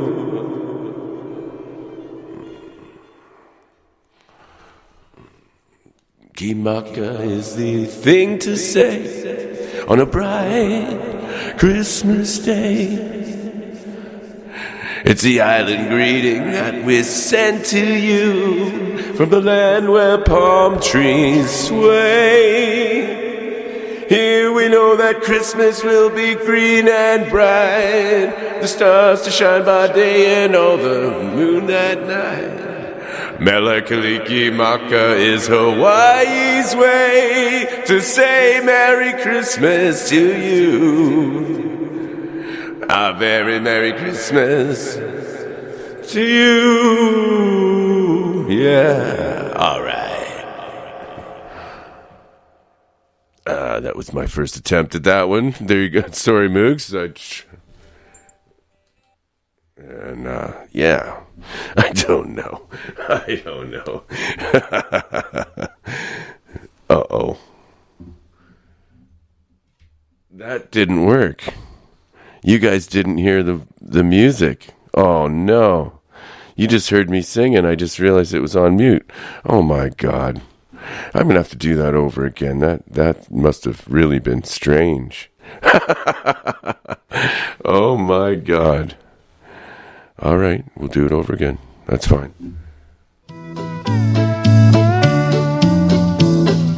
Mele Kalikimaka is the thing on a bright Hawaiian Christmas Day. It's the island greeting that we send to you from the land where palm trees sway. Here we know that Christmas will be green and bright, the sun to shine by day and all the stars at night. Mele Kalikimaka is Hawaii's way to say Merry Christmas to you. Mele Kalikimaka is the thing to say on a bright Hawaiian Christmas day. That's the island greeting that we send to you from the land where palm trees sway. Here we know that Christmas will be green and bright, the sun to shine by day and all the stars at night. Mele Kalikimaka is Hawaii's way to say Merry Christmas to you.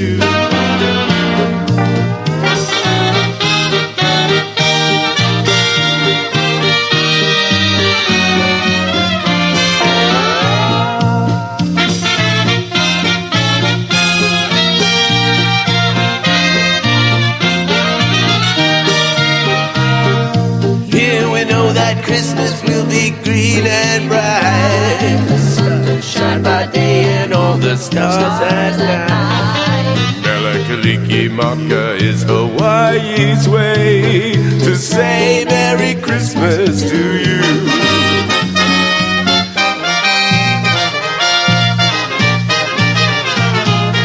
Mele Kalikimaka is the thing to say on a bright Hawaiian Christmas Day. That's the island greeting that we send to you from the land where palm trees sway. And we know that Christmas will be green and bright, sun to shine by day and all the stars at night. Mele Kalikimaka is the wise way to say Merry Christmas to you. Ah, yeah. So, thank you very much. Oh, yeah. Ooh, I'm the king. All right. I dig it.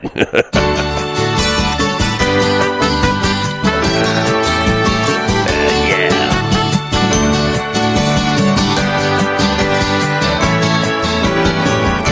Feliz Navidad. Feliz Navidad. Feliz Navidad. Próxima felicidad. Feliz Navidad. Feliz Navidad. Feliz Navidad. Wasted on eggnog in public. I wanna wish you a Merry Christmas. I wanna wish you a Merry Christmas. I wanna wish you a Merry Christmas.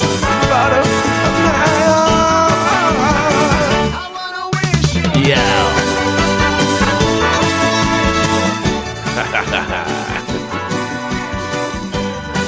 Damn. I can't believe I did that. I sang that song with no musical behind me. I heard the music, but you guys didn't. I had the mute on that channel. That's hilarious, man. Oh, man, you guys gotta... Somebody's gotta phone in, man. All right. Yeah, that's an old one. I love that. Okay, what do we got? What do we got here? Oh, man. I was supposed to phone Ninja Shoes or something, Willie? I don't know anything about it, man. Let's see if he's on here. Ninja Shoes. Let's try it out. Okay, phoning Ninja Shoes. That's funny. I'm phoning I'm phoning Daniel from End of Days Radio, formerly End of Days Radio. He's still doing it, I guess, Alpha or something.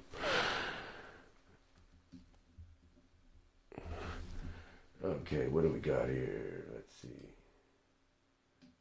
Christmas. I know there's tons of songs that I have not played yet here from the ones I picked out. Let's do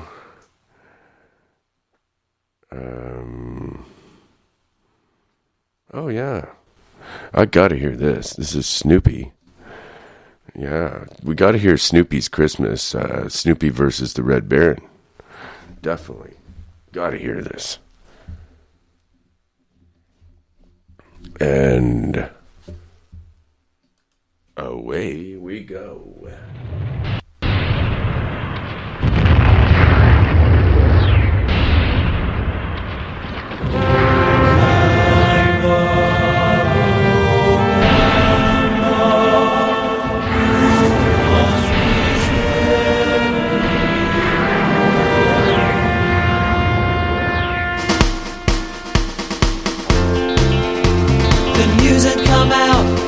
First World War, the bloody Red Baron was flying once more.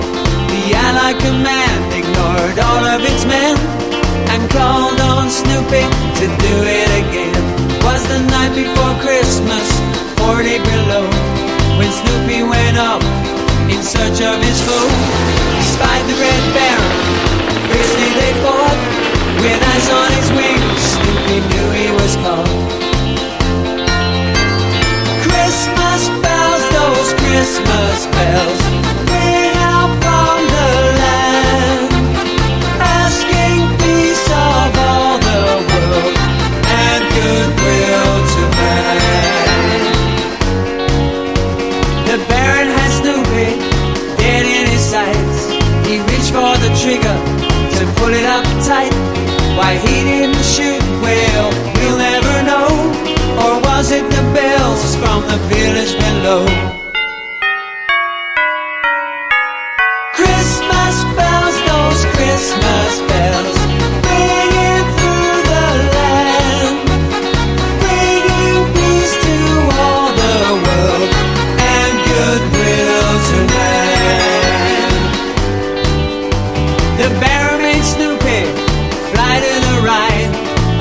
into land behind the enemy lines. Snoopy was certain that this was the end when the Baron cried out, "Merry Christmas, my friend!"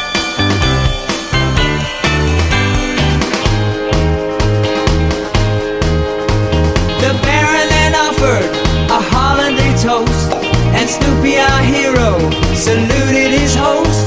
And then with a roar, they were both on their way, each knowing they'd meet on some other day. Christmas bells, those Christmas bells, ringing through the land, bringing peace to all the world and goodwill to man. Christmas bells, those Christmas bells, ringing through the land, bringing peace to all the world and goodwill to man. Christmas bells, those Christmas bells, ringing through. Oh, yeah. Okay. No. Oh, Daniel's show is over. I get it. But it doesn't mean I couldn't call him. And he wouldn't answer anyway. Oh, man. Darren keeps asking for Lauren Green. I don't know what... That's kind of boring, though. I don't know if I'll do that. Okay. What do we got next? Yeah. I definitely want to play this song because I love John Lennon and rock. Yeah, here we go.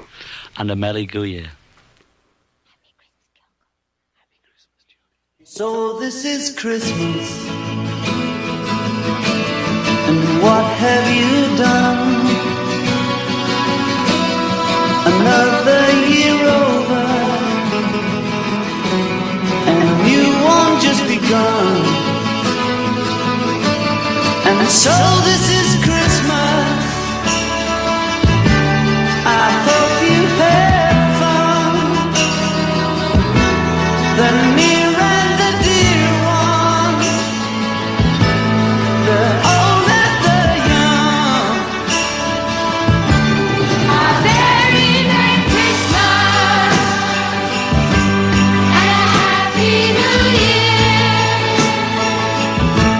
Let's hope it's a good one without any fear. So this is Christmas, for weak and for strong, the rich and the poor ones. The road is so long,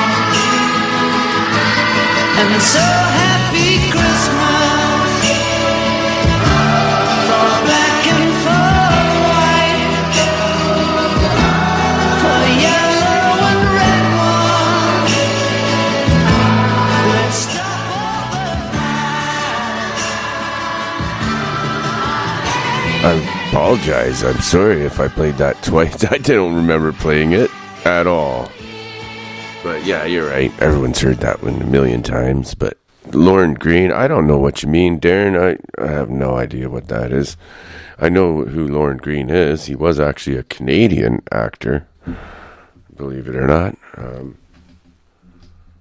I'll try to find that for you, but don't know where that is.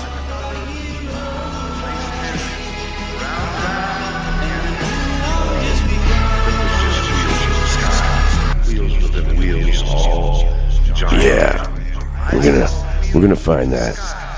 But first, I'm gonna put that fire back on. We definitely need a fire. Definitely need a fire going. It's cold.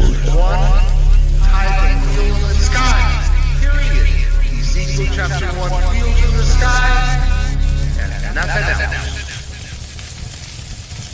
Nothing else. I love that. Okay, yeah.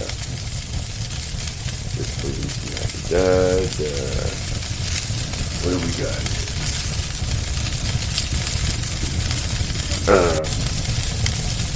You'll have to post that up, Darren. Lauren Green something so I can search it because I don't remember anything about that. Okay. No place like home for the holidays. You really want to hear that? I don't know, man. I gotta play this other section of, wow. We still haven't heard the end from, Adam. So I have to play that next.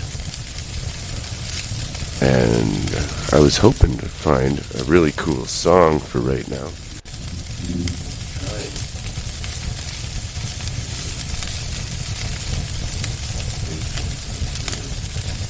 Cool.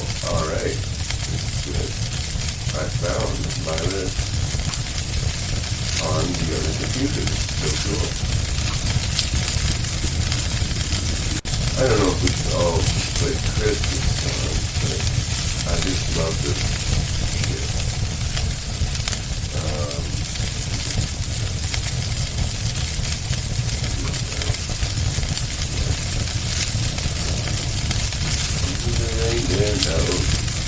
Shout it out to everybody. Oh, oh, oh, over the hills we go. Let my reindeer nose. Hurry on, here it is. Oh, man, I don't know which one to put on. Try this.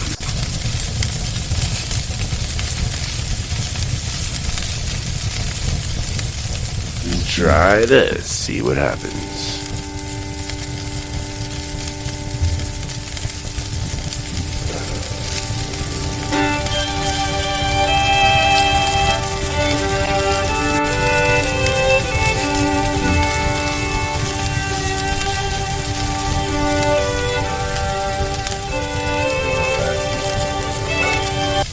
This is the one I want.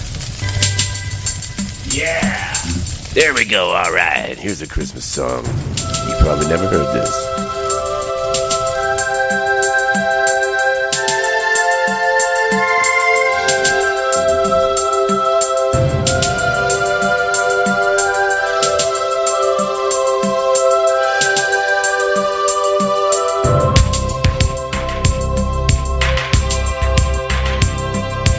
Where were you upon that night, just as the moon was breaking?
this son from heaven. When at last the sound is heard, all around us feel forgiven.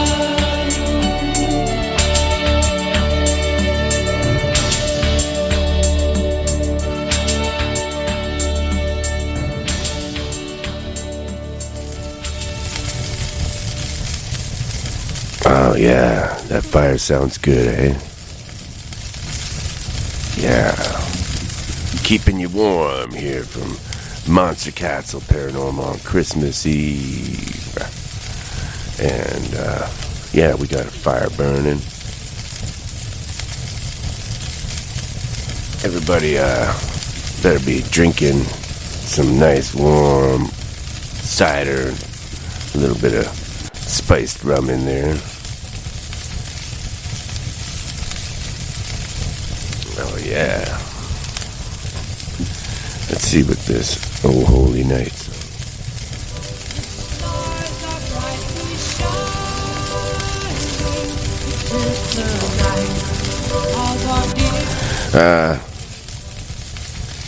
I think I better put on the next section here with Adam before we run out of time to do it. And here we are with Adam's Shadow Part 3.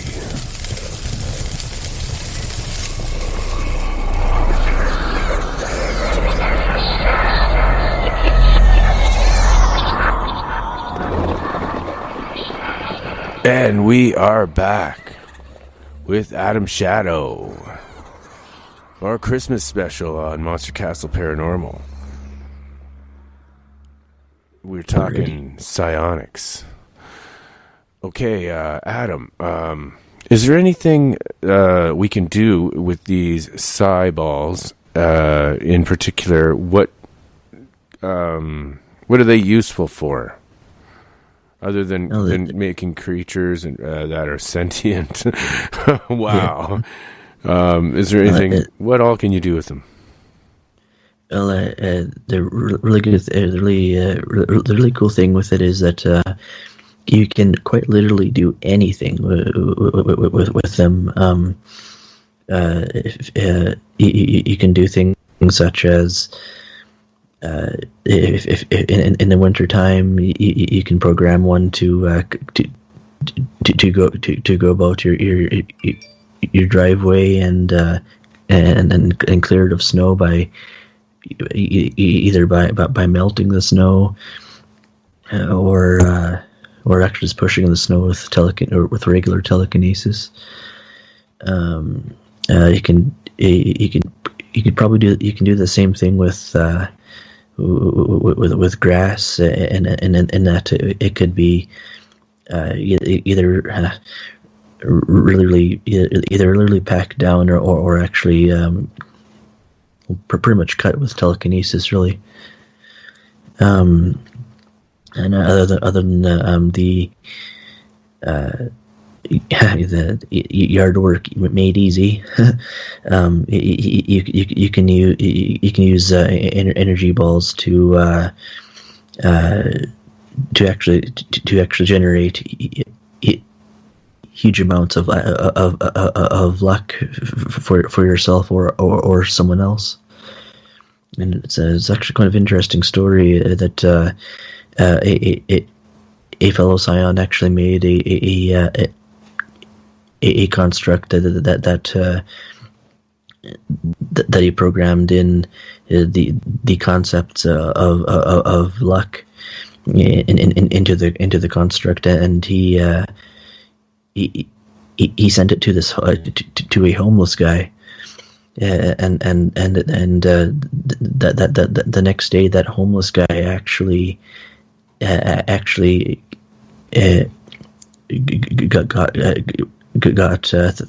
what was it, $381 or something like that, and so he actually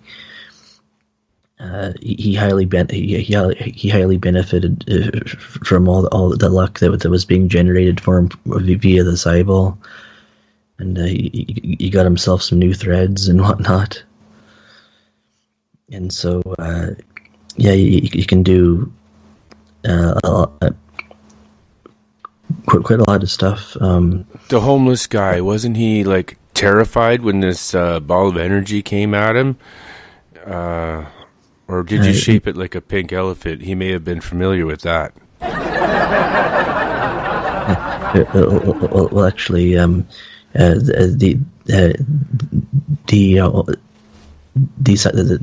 Scion actually made a deal with the homeless guy, and so that way the homeless guy actually knew what was coming, so there was no fear. Okay, I was just kidding. Yeah. What others? Oh, well, that's incredible. So you're telling us that once we learn this, we won't have to shovel our driveway ever again. Pretty much, yeah. If that's what you, if that's how you want to. Have you done this yourself with the having it clear your driveway? Yeah, I've personally done some experience,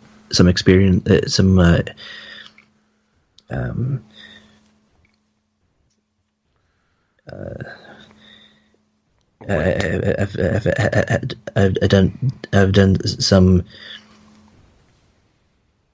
The word escapes me.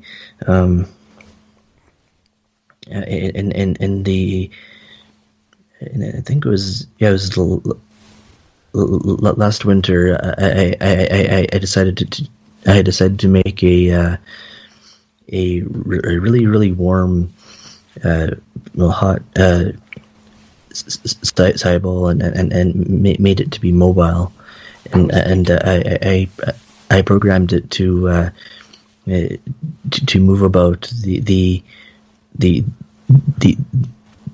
the driveway and in kind of a figure eight kind of pattern in columns, and as an experiment, that's the word, and it really actually worked.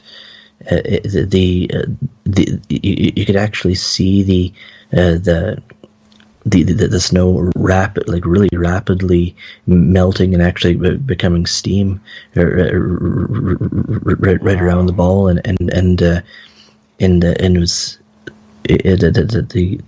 the ball would just plow through the snow in a figure eight circle, up and down in the or side by side the driveway, and actually within was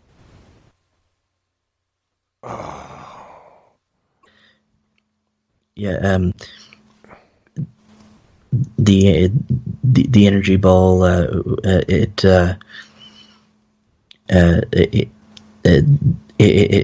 traveled in a figure eight. Can I ask you, when you first started doing this, and first off, is the ball visible, or was it kind of like an invisible ball that your neighbors can't see it? Can they when it's doing this? In this case, I made sure that it was more invisible, as I didn't really want to have to draw a huge amounts of attention, of notoriety around the place, and kind of more of a what in the hell was that, instead of oh my god. Yeah. What the hell is that? Yeah, kind of scare thing. people, right? Yeah. So did you see the first figure eight patterns etching into the snow as it went? Oh yeah, yeah. It was. It looked like it was not only being etched into the snow, but it was actually plowing through the snow and melting the snow into steam as it went. It was really cool. And what and gave you the idea? What gave you the idea to do this?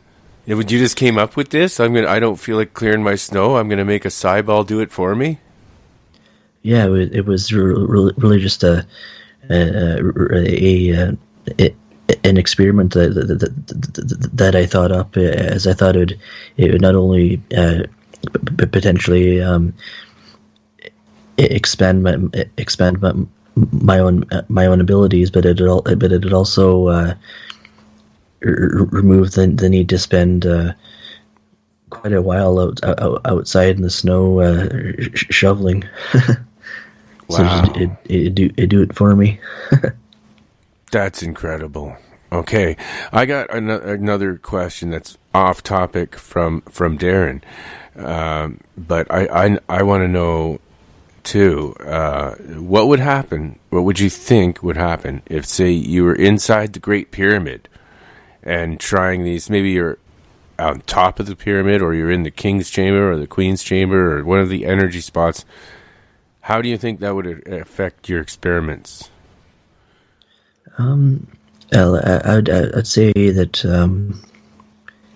there's a chance that it could actually. It really depends on the exact composition of the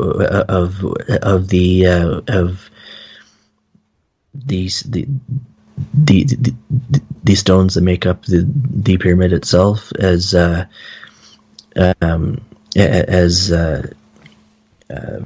example, if you're practicing telekinesis, for example, and you use a onyx, black onyx crystal, and an amethyst crystal, it actually greatly enhances your telekinetic abilities. And so if the pyramids are composed with a substance that inside the rock that has those certain qualities to augment your own energies in your own abilities, then I could certainly see, especially with something the size of the pyramid, that it could potentially increase the amount of the strength of your abilities when inside it. Well, I'm pretty sure that most of it's, I think, granite or quartz, which has quartz in it, or. Oh yes, then if it does have quartz in it, then yes, that would definitely that would, if you go into the center of that, then yes, you could bring about a lot of power. Okay, yeah, we found out the answer. The exterior of the pyramid's mostly all limestone, and some of the blocks on the interior walls were pink granite, so that would have a lot of crystals in it. Oh yeah. Yeah, then it's actually very interesting. Yeah,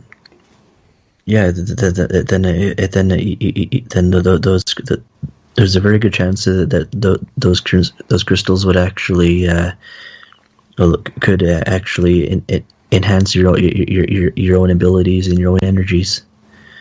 I believe we have a caller. Marcus, are you there? Okay, he's not there right now. All right. Well, okay.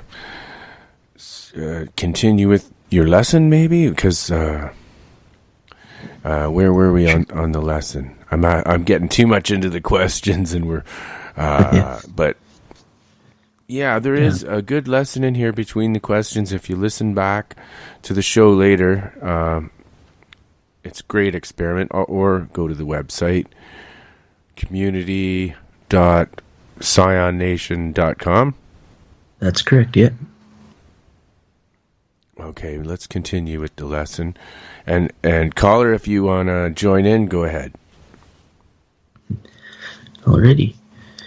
Well, to continue on with the lesson, yes, using the following the previous steps from the other lessons, and instead of forming the shape of a sphere in your hands, you can visualize the energy forming into a cube, and this energy, or the cube itself, you can try to you can visualize it as kind of a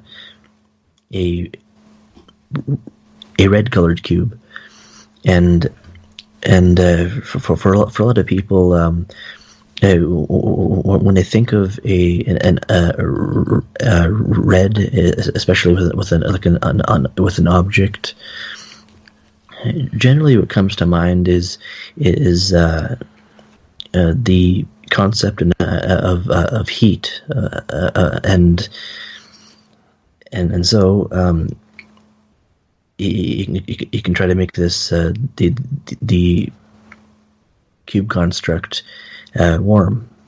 And could you put like a white or gold bow around that cube? You certainly could, yeah.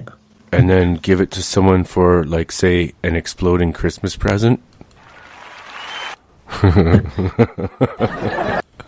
of. Oops. I don't know. Though granted, for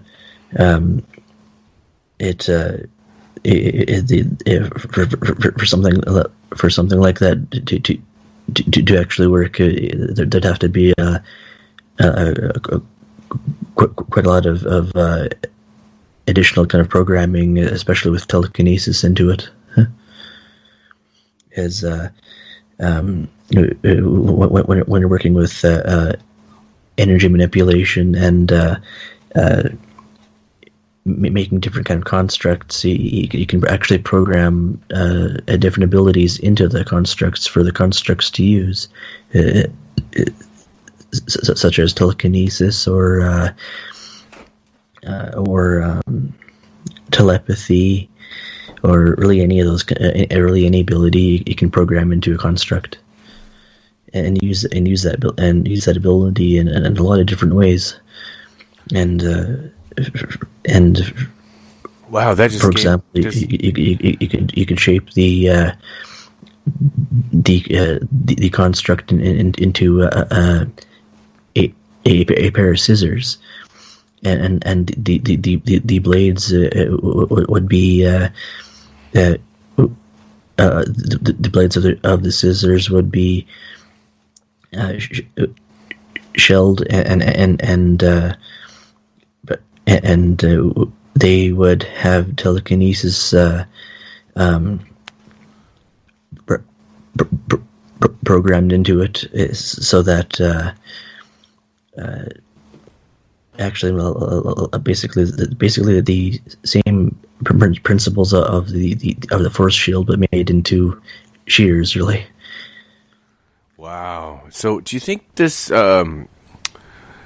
abilities have? Do you think these are being used by, like, say, black ops organizations, and right to the? Do you think they're using this, or is this? Do you think the government black ops people know about this stuff?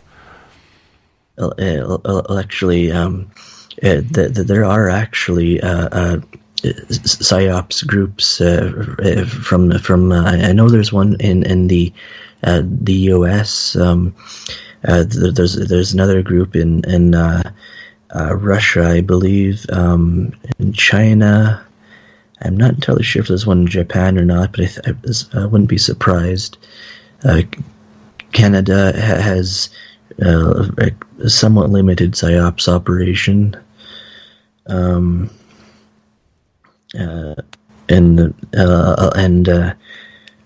a lot of this information I actually gathered from Hillary Clinton's mind as when I telepathically probed her mind. Oh, wow. That's freaky. Okay, so you told me about this before. Let's go into this a little bit. You told me that you are a little bit into the remote viewing as well. So you use this ability to remote view? I use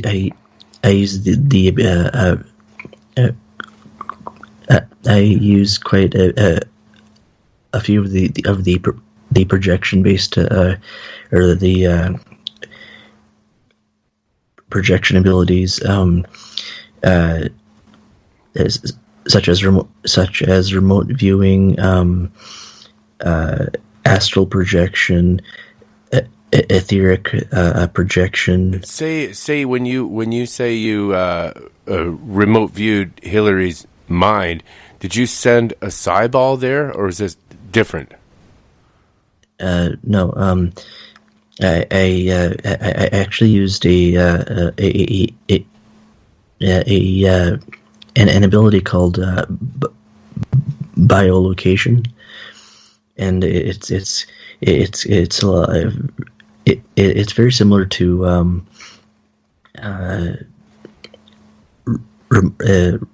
remote viewing,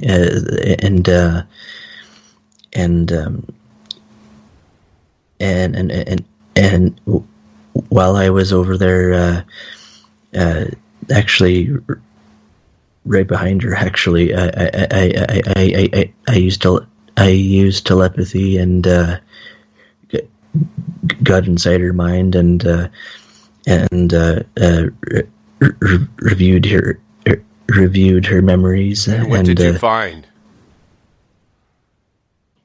What did you find in that dark place? That quite a lot of surprising things, actually. That she did actually go to Area 51, and while she was there, she actually got attacked by some kind of an alien entity there. It actually latched as some kind of an appendage of some sort onto her head, which is actually why she's been seen with decreased energy, as well as her fainting bouts and whatnot. Oh my God! Wow. Yeah, and so there's those kind of memories residing in her, and then the knowledge of the various psyops organizations around the world. Did you sense a more positive or a negative from her? Is she a good person?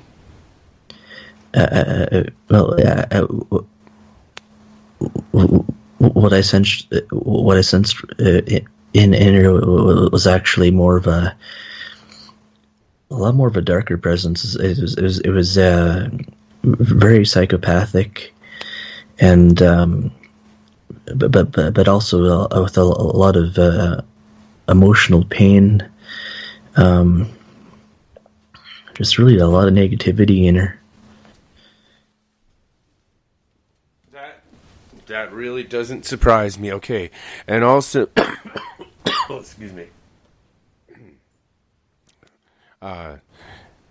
Also, you said that you remote viewed or the moon. I know everyone's got more questions about Hillary, but it's Christmas, guys. Yeah. We'll do that on another show. Yeah.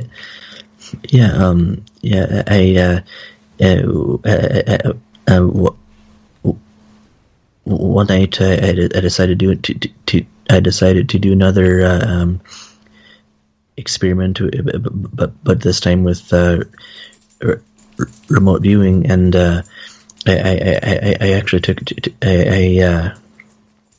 I took a trip in actually inside the moon, because I had heard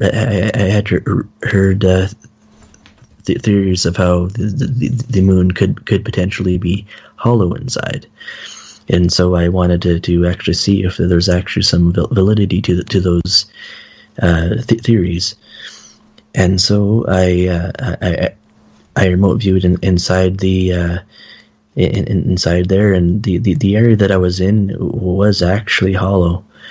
It was very, very dark, and when I was in there,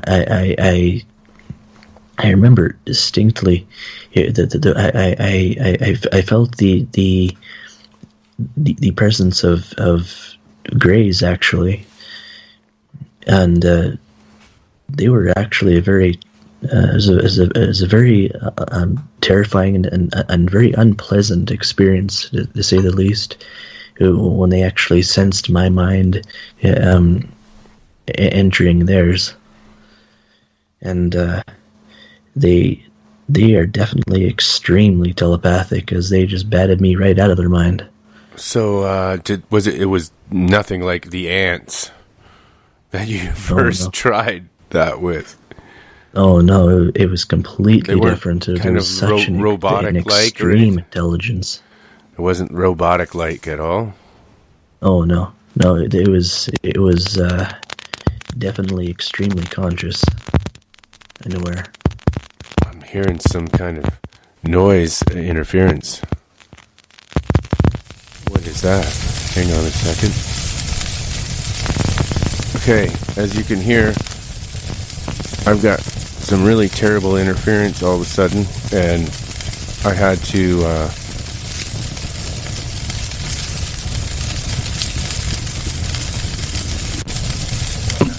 mute the channel. Pretty bad. Damn, it's too bad. I don't know what's going on there. Maybe his psionic abilities are starting to affect the electronics, but anyways, it's time for some more Christmas songs from Monster Castle Paranormal, and hopefully we can pick up that conversation afterwards. Otherwise, we're going to continue with some really groovy Christmas music for you here. All right. Yeah, we don't really know what happened there. That was so weird. I believe his psionic abilities may have affected the microphone, because that's what he's telling me. His microphone works fine. We couldn't continue the interview that day. We'll continue it another day. This song goes out to Darren. You can hear that we got the fire burning, and now you're going to have Lauren Green, Christmas Is A-Comin'. Christmas is a-comin' and the geese are getting fat. Please to put a penny in the poor man's hat. If you haven't got a penny, then a halfpenny will do. If you haven't got a halfpenny, may God bless you. God bless you, gentlemen, God bless you. If you haven't got a halfpenny, may God bless you. Christmas is a-comin' and the lights are on the tree. How's about a turkey leg for poor old me? If you haven't got a turkey leg, a turkey wing will do. If you haven't got a turkey wing, may God bless you. God bless you, gentlemen, God bless you. If you haven't got a turkey wing, may God bless you. Christmas is a-comin' and the egg is in the nog. Please to let me sit around, you're old, you log. If you'd rather I didn't sit around, to stand around will do. If you'd rather I didn't stand around, may God bless you. God bless you, gentlemen, God bless you. If you'd rather I didn't stand around, may God bless you. Christmas is a-comin' and I heard your song begin. Please forgive a baritone for joining in. If you'd rather not, a baritone would bass or tenor do. If you'd rather I didn't sing at all, may God bless you. God bless you, gentlemen, God bless you.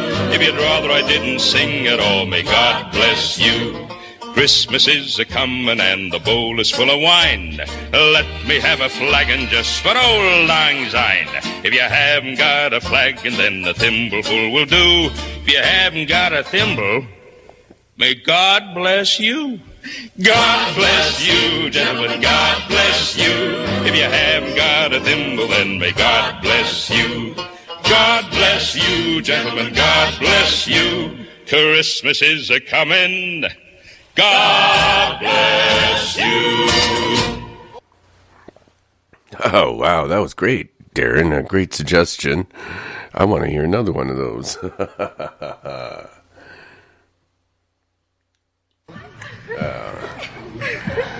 I like this tune. It's pretty good. Hey, would you excuse me a Elvis minute? Presley is in the building. What? Got a piece of lint on your face.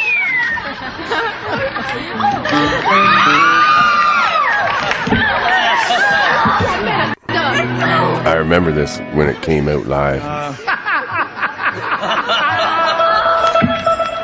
Damn. Never I'm ceases old. to amaze me, baby, I'll tell you. My boy, my boy. Oh, my boy. One more time. Oh my God, on my face, man. My nose running or what? It's been like 1977, I I think. got another one. There went. Okay, wait a minute. Oh my God, it was 1968. I remember this. I remember this. So I was only 2 years old. I fucking remember this. My favorite Christmas song of all the ones I've recorded. Well. Well, it's Christmas time, pretty baby. And the snow is falling on the ground. Yes, I said it's Christmas time, pretty baby. And the snow is falling on the ground. I wish I knew the words to the song. I wish I knew the words. I wish I knew the words. You know the words? Holy crap, he forgot the words. I'll do it. Lord knows I don't know the words. Can do another one. You can do another one. I ain't got no reindeer. No sack on my back. You don't see me coming. In a big black Cadillac. And the snow is falling on the ground. Well, I'm gonna tell you about this here Christmas. Santa Claus is back in town. I'll have a blue Christmas without you. Wow, I can't believe it. Elvis screwed up on stage. Wow. So blue. You didn't remember the words. Just thinking about you. Decorations of red on a green Christmas tree won't be the same if you're not here with them. And when those snowflakes start falling, that's when those blue memories start calling. Play it dirty. You'll be doing alright with your grandmother white. But I have a blue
That was the king, ladies and gentlemen. The king himself, Mr. Elvis Presley.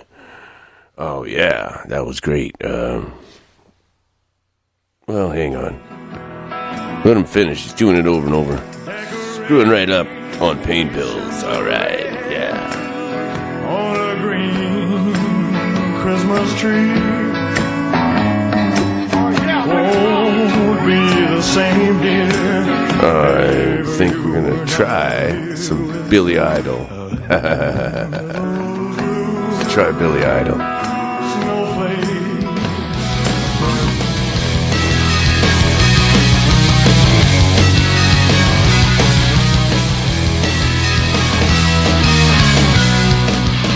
When I was a small boy here in London town, season snow was falling on the ground.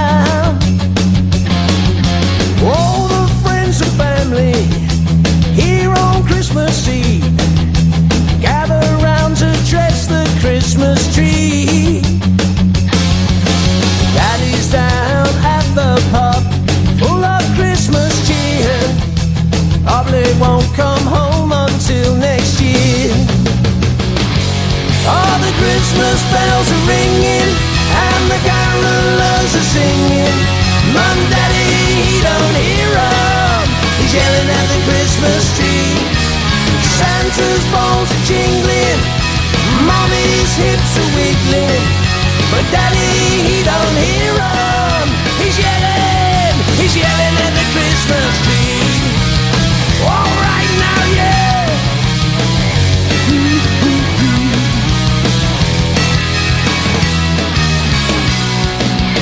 Uncle is a sportsman, Granny likes a joke, but no one laughs when Daddy stumbles home. But he don't fall asleep while the night was getting black. You see, oh God, Dad had too much Jack. Oh Lord, every year it's the same old thing, like a Rudolph's red nose. Telling this story never will get old. All the Christmas bells are ringing and the carolers are singing, but Daddy, he don't hear 'em. He's yelling at the Christmas tree. Santa's balls are jingling, Mommy's hips are wiggling, but Daddy, he don't hear 'em. He's yelling at the Christmas tree. All right now, yeah. All right now, yelling at the Christmas tree. Santa came down the chimney, but then he ran upstairs. Jumped in bed with Mommy, she didn't care. Across the room went the fruitcake, all the wreath came off the door.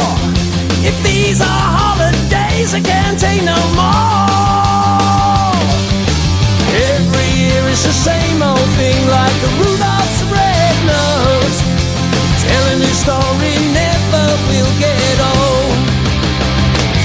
Oh, the Christmas bells are ringing and the carolers are singing, but Daddy, he don't hear 'em. He's yelling at the Christmas tree. Santa's balls are jingling, Mommy's hips are wiggling, but Daddy, he don't hear 'em. He's yelling at the Christmas tree. Santa's balls are jingling, Mommy's hips are wiggling, but Daddy, he don't hear 'em. He's yelling at the Christmas tree. All right now, yeah.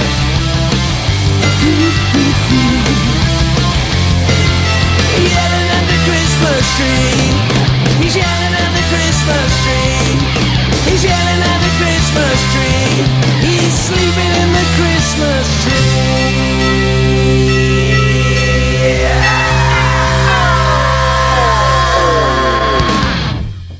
Oh my God, that was good. I dig that. Dig it, dig it, dig it. I gotta dig it. And here we go. Some more of this. For Darren, here we go, buddy. Here's your Lord Green. Holidays, 'cause no matter how far away you go, when you pine for the sunshine of a friendly gaze, for the holidays you can't beat home sweet home. I met a man who lives in Tennessee, yet he was headed for Pennsylvania and some homemade pumpkin pie. From Pennsylvania, folks are traveling down to Dixie's sunny shore. From Atlantic to Pacific, gee, the traffic is terrific. Oh, there's no place like home for the holidays. 'Cause no matter how far away you roam, if you want to be happy in a million ways, for the holidays you can't beat home sweet home.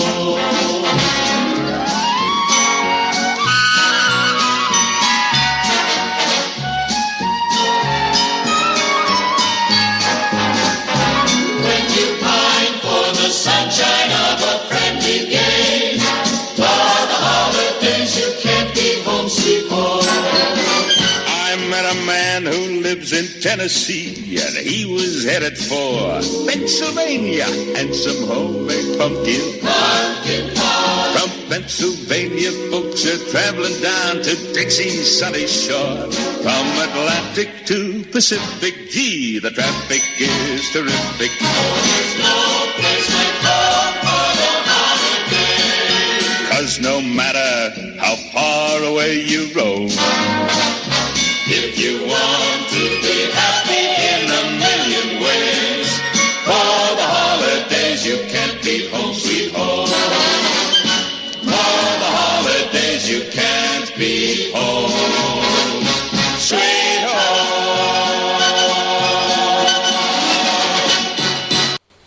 Wow. Awesome. Dig it. All right, and now I'm gonna... this is the Ramon. That one was from Darren. That was Lauren Green. And now, before that, we had Billy Idol. That was from Moog Boy. And this one is from me. This is the Ramones.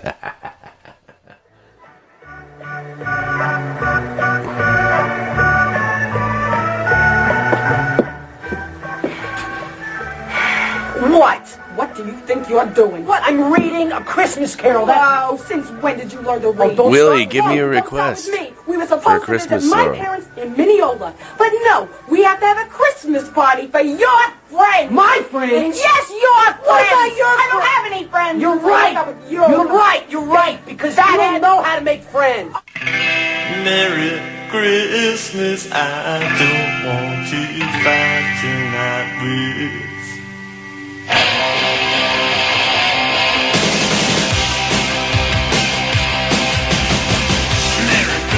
I don't wanna fight tonight. Merry Christmas, I don't wanna fight tonight. Merry Christmas, I don't wanna fight tonight with you. Where is Santa and who's the sled? And tell her why is it always this way? Where is Rudolph? Where is Blitzen, baby?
honey, I'm so sorry. We shouldn't fight like this on Christmas. I know. What a Are you stupid okay? thing. I'm sorry. I'm fine. I love you so much. I'm sorry. I feel like we're together forever, you know? Guess what? Guess what? Merry Christmas.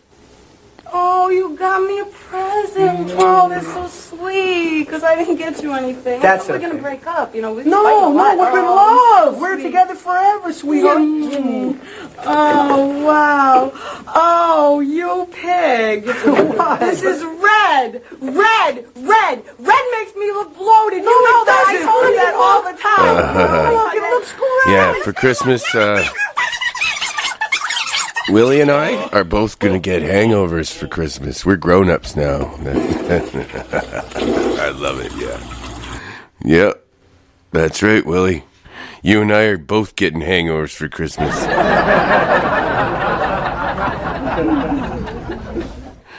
Alrighty. Call it hard. That's not a Christmas song.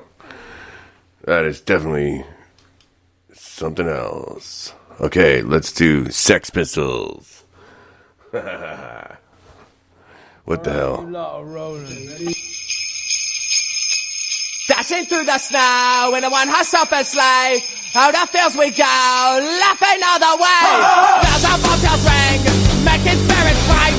Fun it is to ride and sing a sleighing song tonight. Jingle bells, jingle all the way. Oh, what fun it is to ride in a one-horse open sleigh. Jingle bells, jingle all the way. Oh, what fun it is to ride in a one-horse open sleigh. Jingle! A day or two ago, I thought I'd take a ride. As soon as fun and bright was sitting by my side. My horse was lean and lank, misfortune seemed his lot. Until we hit a snowy back and then we end up shot. Jingle bells, jingle all the way. Oh, what fun it is to ride in one horse open sleigh. Jingle bells, jingle all the way. Oh, what fun it is to ride in one horse open sleigh.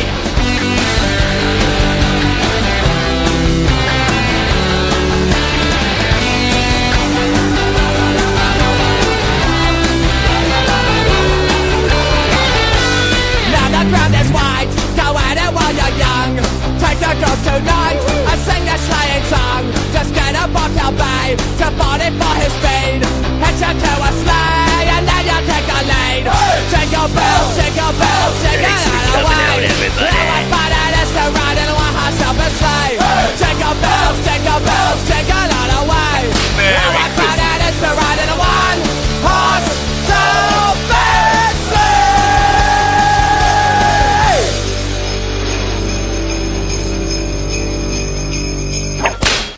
All right, yeah, I dig it, and thank you everybody for listening tonight, and Merry Christmas to everybody. And we're gonna do, oh man, that was pretty good, I like that. But, I want to go to the next, see what else I can find here, just, last minute. I don't know what to finish with. We gotta finish with something good. And I can't seem to find. Oh, man. Not this. All right. It's going to be this one. Good night, everybody. Thanks for coming out.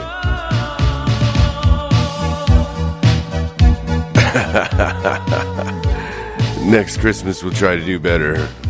Sorry, it was really, really poorly produced. Again, I know.